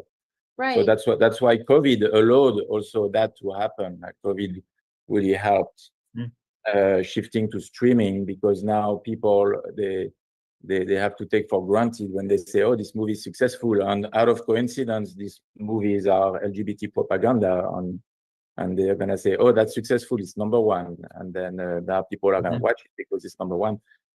So that's why a lot of people, like a lot of directors that are mostly working on that model. They don't, their movies don't even go to theaters anymore because no one would go see them. So that's why these directors, they're mostly hired by Apple and Netflix to make these.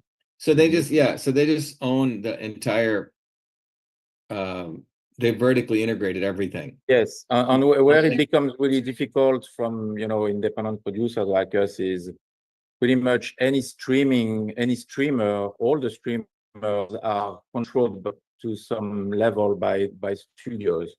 So even if you have like a small platform, then when you look into, they are controlled by conglomerates of these studios who partner to do a little. Oh, here we're gonna do a little Christian channel. Here we're gonna do a little horror channel, and so they want to control everything. And our thinking is that the technology is becoming easier for us to be able to reach the audience. So we're in the process of putting together some kind of a All right. platform. Well, let's have if Emily, if you could send them their email, I want to talk to you guys something offline. I don't want to spend time here. Okay. It's great having you. Thank you for sharing all that. Thank you. Yep. Let's go to Robert Tom Coaster, and then we'll finish up with Sumer in Florida. Robert, please. Hi, Robert. Hi. Hi, Robert. Are you out of New York? No, I'm originally from Germany, near Frankfurt. You are? Okay, I see you're in New York. Where are you right now? I'm sitting here with Grand Chief Fast Horse in Carpinteria. Oh, okay. So you're in California now, or? Yes. Okay. Now I'm in California. Yes. Oh, great. Okay. Are you from have you gone to South Dakota? Yes, I have. Yes. I'm happy to be in a live conference, in a Zoom conference with you. Thank you. Yes. Tell us a little bit about yourself. Yes, I'm originally from Germany, and I represent the indigenous from Germany. Oh, really? Everybody thinks in Germany or Netherlands or Spain, Italy, French, they are only the people with with this country, but the original from whole of Europe are Germanic people. We have over 600 Germanic tribes in Europe, and all the history is forgotten. Wow. And the indigenous, the native from Germany, we are not Germans. We are the original, we are the Germanic people. So like here, you have the Lakotas, you have the Blackfeet, you have the Squamish, you have the many natives, you know, and the same happened worldwide. And we started to connect and created embassies worldwide with Canada, Turtle Island, with USA, with South America, with the people from Suriname, from the hinterland, with the Maoris, with the true Maoris, not from the government, with the Aborigines from Australia, from Africa, and we decided that we create a global alliance over the 7 continents. And we said, when you have one continent with the indigenous rights, you can break the arrow. But when you have the second arrow and the third, and you have a indigenous alliance over 7 continents, you cannot break the arrow. And we will stand up in peace and in love with Mother Earth and with the Creator. And we create in these 12 topics of society, bank and financial system, healthcare system, education system, transportation, media, entertainment, all in these 12 topics of the society. We bring over the 7 continents the experts together, that they work together, because we don't need only our territorial rights, our land rights, rule of soil. We also need solutions for the 12 topics. And I will be very happy when we come together, when we can come together, and then we can create this global alliance worldwide. Okay. So connect with Crystal. So maybe myself, you, and the chief can talk soon. Yes. Okay. Very nice to have you. Thank you. Yeah, please get involved, and look forward to participating. It's fascinating. I didn't know that, but thank you for sharing that. Yes, nobody knows that in Germany are Germanic people. Everybody thinks in Germany is everything peaceful and honey and milk is running, but we have a genocide now in Germany. They stole our children because we don't want to vaccinate them. They break the rules, you know, and this is happening in Germany, in Europe, very extremely. So what here happened in USA 200, 500 years ago happens still now today in Germany. I say, wow. And everybody thinks, oh, Germany is nice. And when you look to the global picture, you have North and South America, and you have Europe, you have Asia, Africa, Australia, and on the backside, USA and Russia, they are 88 kilometers in distance. We see in the front, we see the fake show with Ukraine, and on the backside, they are friends. And I agree with you. Nobody will help us. Nobody will save us. We got entertained to feel good or sad, and they always have a positive position and a negative position. And like you told, it's brilliant. It's really brilliant that they are happy when we are separated, and they laugh about us.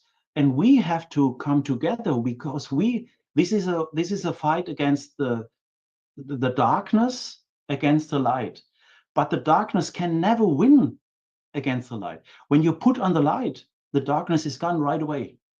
And we are lightful. We are connected with Mother Earth and with the Creator. So when we connect, we win without any fighting. We only have to come together, and we have to agree in love and peaceful. And this energy is like quantum physics. It goes in the past. So we heal our anchors and we create a foundation for the future, for our children. And all is going about the children's. We have to protect our children's. So, Robert, I think one of the important things to understand is that if you look at the history of indigenous people and all people, have this internal understanding, of connection. But here's the other reality. The people that we're fighting, they've become more and more clever over the many years. Yes. And their instruments of division have become more and more clever.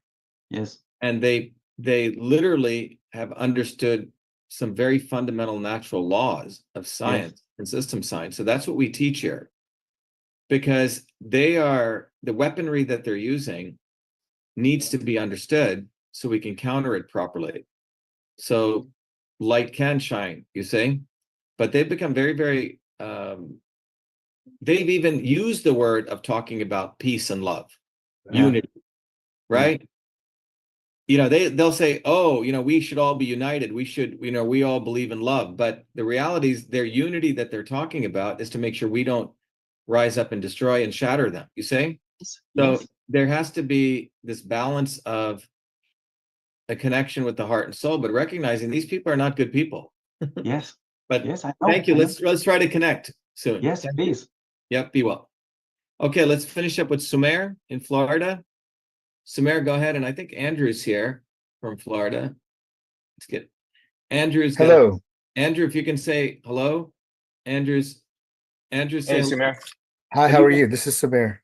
Sumer, have you met Andrew? No, I have not. Okay, Andrew's in Florida. He's our leader there, but you and he should connect. But go ahead, Sumer. Okay, great. Introduce Thank yourself. you. Yeah. A real pleasure, Dr. Shiva. And Robert just spoke. I haven't had a chance to meet him yet. I just spent some time with the chief, several weeks with him and his wife, and recommended that they should tune in tonight. It's a very important message. Yep. I've been communicating this to, I was originally from India. I live in Fort Lauderdale, Florida. I've been in Florida for a while. I was born in India, my mother being a doctor, father an engineer. and moved to Philadelphia, then spent some great time in the Midwest in Ohio. I was a research scientist, but I ended up going into business. But I still, right now, my business is in what I'm talking with the chief and his wife and helping to bring to the indigenous people are a lot of technologies for improving their health. I strongly believe everything you're saying on the immune system. And so those are very important conversations. So, but I have been spreading the message. I've gone through a lot of the coursework. Oh, wow, that you great. have put out, yes, for more than a couple of years. And I've been working with a lot of key people in different parts of the world and spreading the message. Yeah, please connect with Andrew. Andrew's extraordinarily, well-grounded. But you and he should connect because Florida, we have a lot of good people, a couple thousand people there that we need other people to help Andrew out mobilize. So please connect with him, but it's good to have you. Definitely. Thank you. Look forward to it. So do you live primarily in Florida now? I do. Fort Lauderdale? I do Okay. live in Fort Lauderdale. Yes. Yes. Okay. I was in Ohio for many years and I was, doing research and published, but went to, started scuba diving in high school. I had come to Ohio, not to Key Largo. Right. So I remembered the scuba diving and after the years of ice, I said, I have to move to Florida on the ocean. I see. Well, good to have you. Very nice. Thank you very much. And what kind of research did you do? It was in biochemistry and I was thinking about going into medicine, but I ended up doing some work in IT. Back in the day when we had the agency with long distance, I just negotiated and became kind of had my own sub agency as an entrepreneur. And I ended up having a lot of work with call centers. So I ended up going to India and having a lot of business with IT there. And really, for me, I think even I could say with the. Oops, we lose him. I think we lost him. It froze. There was a. Yep.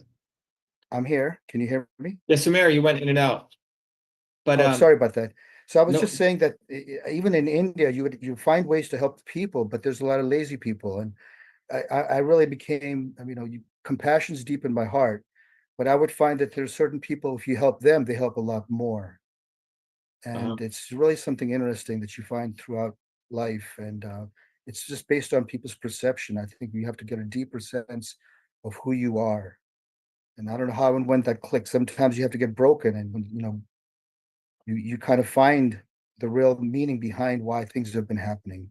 And you've been giving a very important message for people to see and connect those dots to really get a bigger perception of why things happen. And it gives you a lot of systems understanding of who you are. Based on that, you can do more to help the people around you. So those are things I think are very important. Yeah, definitely. Well, thank you, Samir. Thanks for sharing that. But connect with Andrew in Florida. Andrew, did you say hello? Andrew, Andrew. Yes. Crystal, can you connect them together?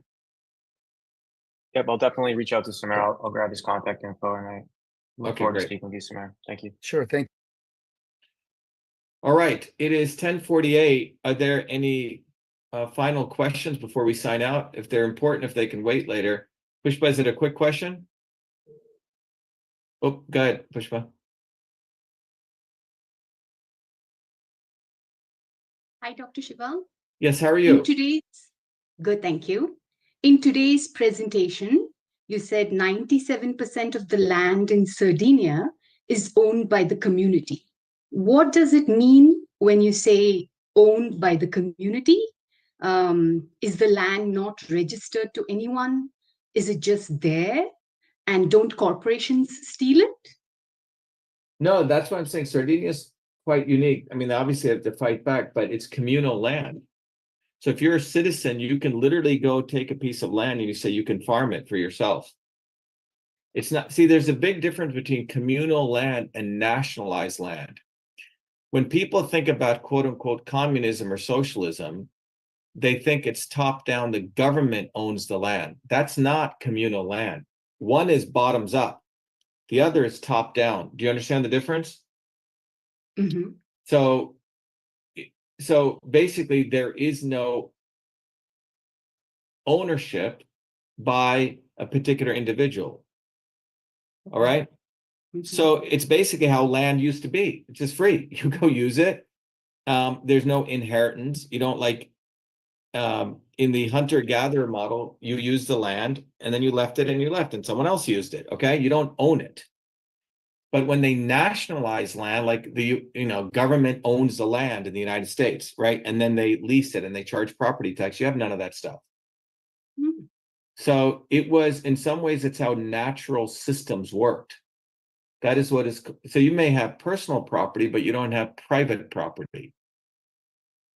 So the government of Italy, so Sardinia is an island, Italy wanted to always have control of Sardinia. They said, oh, we're going to make all of this parkland, national parks. That means the government now owns the land, you see? Yeah. So, I mean, so that's why all the coastlines, you can't just go build. It's not like Malibu, everyone's building homes along the coastline, you see? Okay. Yeah. So corporations also don't own land in that country. As far as I know, they can't own certain, I mean, they have certain percentage of land, but that majority has been maintained and people have had to fight for that. I'm sure there's a constant struggle even until today, there's lots of forces that are against that. But the main point I wanted to share with that is that there's a deep correlation between people fighting and uniting and long life and health. People don't want to talk about this. So when the yoga people say, oh, I don't want to get political, that hurts my head. If you need to slap them upside the head, like, what are you talking about? That's not health. True. You see, so they created a big division between being political and health. They've made people think that health is some isolated phenomenon. You go and I'm healthy now. I eat, whatever, raw food. I grow sprouts and I live over here and I'm healthy now. I don't want to participate in any of that, you say? But the reality is you have a small set of people who control infinite amount of resources. And they own armies and they can control weaponry, you say?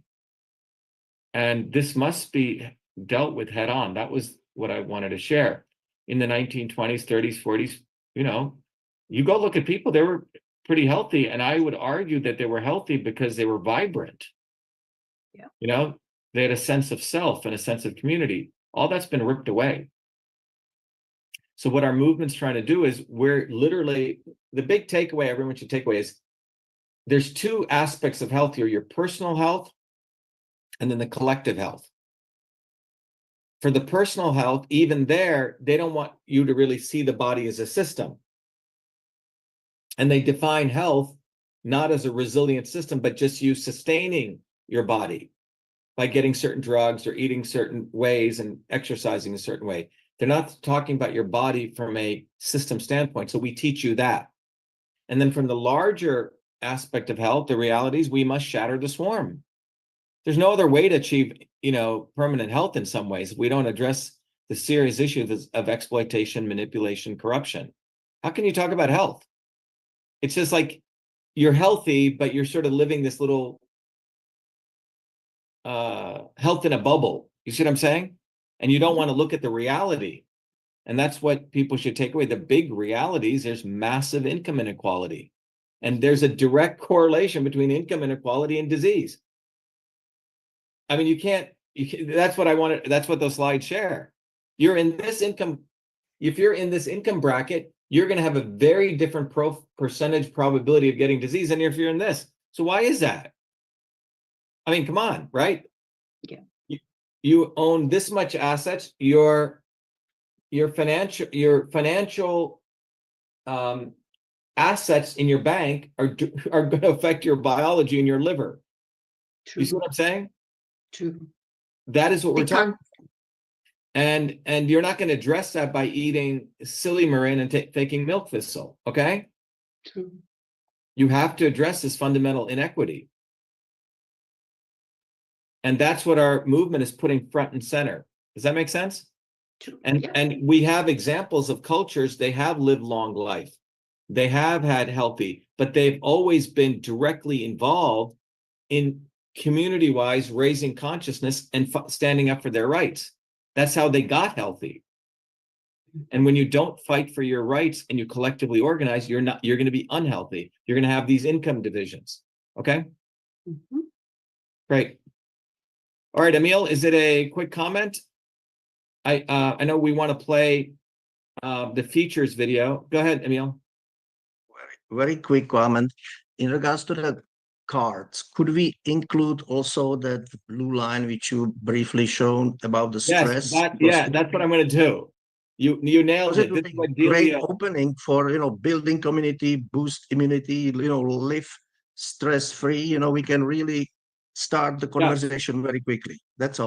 Thank you so much. Emil, thank you. Don't sign off. I did this back in 2020. I did many videos, but what I'm saying is keep an eye out. I'm going to do a series of videos now on stress and immunity. And this policy by the swarm creates this stress, and it affected your biology. When they did lockdowns, look what they did. And who did the lockdowns? Kennedy and Trump. These people were the criminals, and now they're talking other stuff. Let's talk the next thing. Who made massive amount, who the most income inequality occurred during the pandemic? Who profited? Jeff Bezos, Mark Zuckerberg, you know, Elon Musk. And you're talking to me about health? It's like, fuck you, right? So I'm going to do a series of videos like this is a policy that they did, and this affected this part of your biochemical system. Okay? And you guys can participate in that by when people comment. By the way, if you see the videos, a lot of people, really good people are commenting. The main homework assignment I want everyone to do is if you see good people out there, invite them to our open house. You owe it to those people to find our community.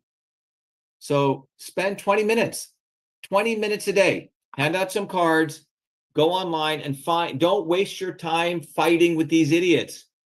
That is the illusion. That's the energy. It's a drain on you mentally and emotionally. Don't do it. It's very seductive. I'll do that. I'll hit them really hard, okay?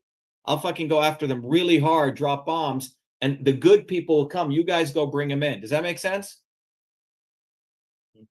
But there are a lot of good people coming to us right now. And I'll show you this by way of example before I sign off, okay? If you, let's go here. But if you go to, Crystal, can you see my screen here or no? Yeah. So if you go, so first of all, let me point out a couple of things.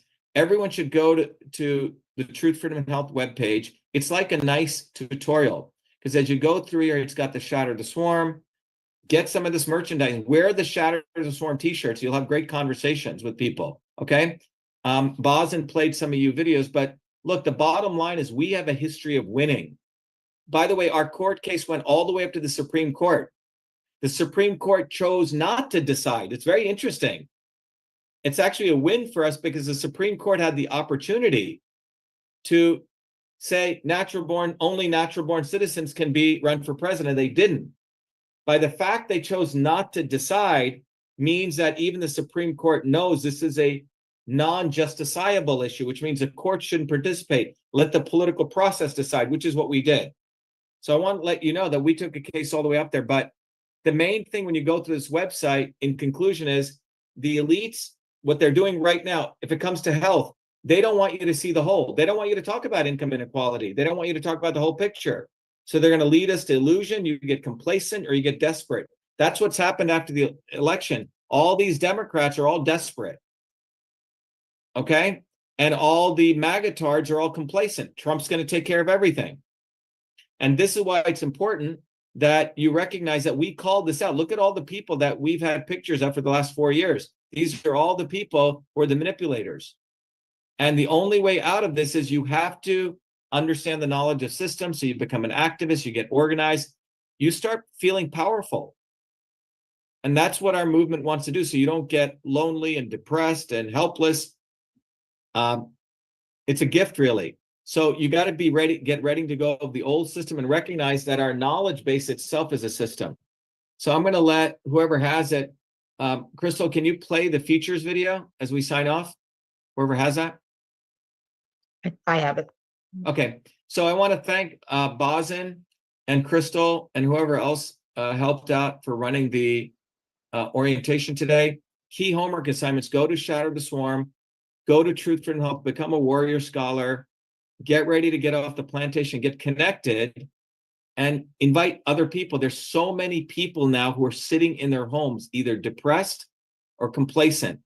We had Matt Moravich here this morning, and he said he's in Wisconsin, and he went, someone in the Republican Town Committee invited him. So he went over there and he wore his Shatter the Swarm t-shirt. And he found out most of these Republicans are not that gung-ho on Trump. They know something's wrong. They're not that interested. And when they saw his t-shirt, he had conversations with lots and lots of people. So I'm telling you, your neighbors, your family, friends out there, people are like shell-shocked. And you can give them a lot of clarity and direction. And so do that, reach out, get the cards, get involved. We've created the infrastructure for you. So don't simply sit on the sidelines. So thank you, everyone. Be well, be the light. If you can play that video, and then as we sign off, Trey will play our anthem video to sign off. Thank you, everyone.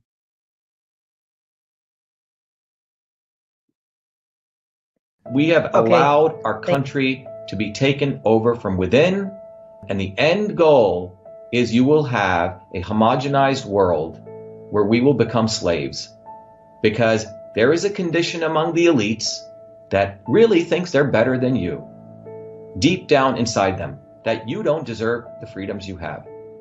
They don't. This reality is what people need to wake up to, and we need to all unite working people. There's only one movement that can do that. And that is the movement that we started creating here in Massachusetts, the movement for truth, freedom, and health. Look, I've been a student of politics since I was a 4-year-old kid, studying revolutionary movements, left wing, right wing. There's a physics, there's a nuclear science to destroying the establishment. To build a bridge, you need to understand Newton's equation. You need to understand the laws of gravity. You need to understand Poisson's ratio. There is a way to build a revolution. And that's why I put this together. My goal is to train an army of truth, freedom, and health leaders. We don't need followers like social media. We need leaders, but they need training because the educational system does not teach them history, nothing. So in 3 hours, that's what I've started doing. That's the solution. We got to train people. First, with understanding what a system is, the dynamics of all systems that affect nature. The second is understanding the interconnection between truth, freedom, and health. Freedom is the ability to move freely, communicate freely, talk freely. Without freedom, you cannot convert ideas, hypothesis into truth, which is science. And without freedom, you can't really get to truth. And without truth, you make up fake problems and fake solutions, which means you destroy our health. And without health, which is the infrastructure of us and our body, you can't fight for freedom. Truth, freedom, health. Third concept is it has to be bottoms up. Working people, people who work uniting. And what the right wing has done is whenever you say working people unite, that must be communist. Meanwhile, they've let the Democrats run unions, which suppress workers, completely corrupt. But when you look at the arc of American history, it's been when working people came up. We need to go local. Every solution I'm coming up with as a part of this movement, we're giving the science, which is the truth, and then we tell people what they can do on the ground. Like with election fraud, you don't need to wait for some lawyer. Our goal is to train people to go local, to go local, to go local. Fight locally. Forget lawyers, forget politicians, forget celebrities. You got to learn politics, and there is a science to it. They lock us down, we should be ready to shut them down. And the fourth part of this principle is the not so obvious establishment. So when you look at a system, there's always something that disturbs you from getting to your goal. Well, the biggest disturbance is the not so obvious establishment, which are those people who claim they're for you, on the left and the right. The Al Sharptons who tell black people I'm for you. The Tucker Carlsons. Do you think any true anti-establishment person will ever be on Fox or CNN? I don't think so.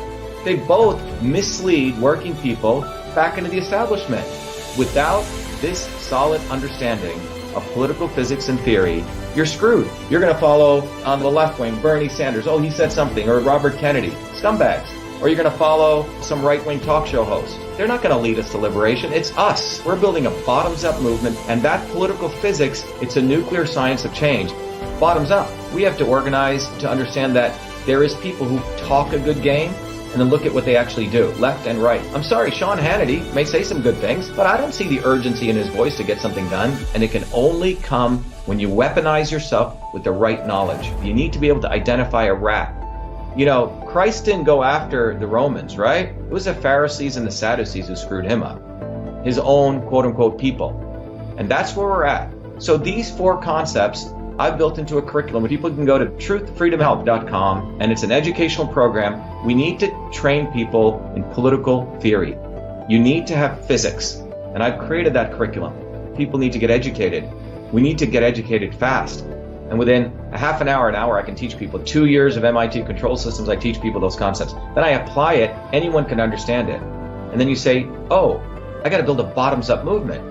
They have to get politically astute, and then they have to go locally and act, not sit there on social media. They have to act locally, defy locally, do civil obedience locally, but with knowledge on how to build a movement. Now, the Senate campaign's expanded to the Movement for Truth, Freedom, and Health, and they can find it on truthfreedomhealth.com, so people can sign in, they can get access to a bunch of videos. If they want to take a course and become a Truth, Freedom, Health leader, I offer a full scholarship there, but we want people to make a commitment that they'll study, that they'll get certified, that they'll go do activities on the ground. So go to truthfreedomhealth.com.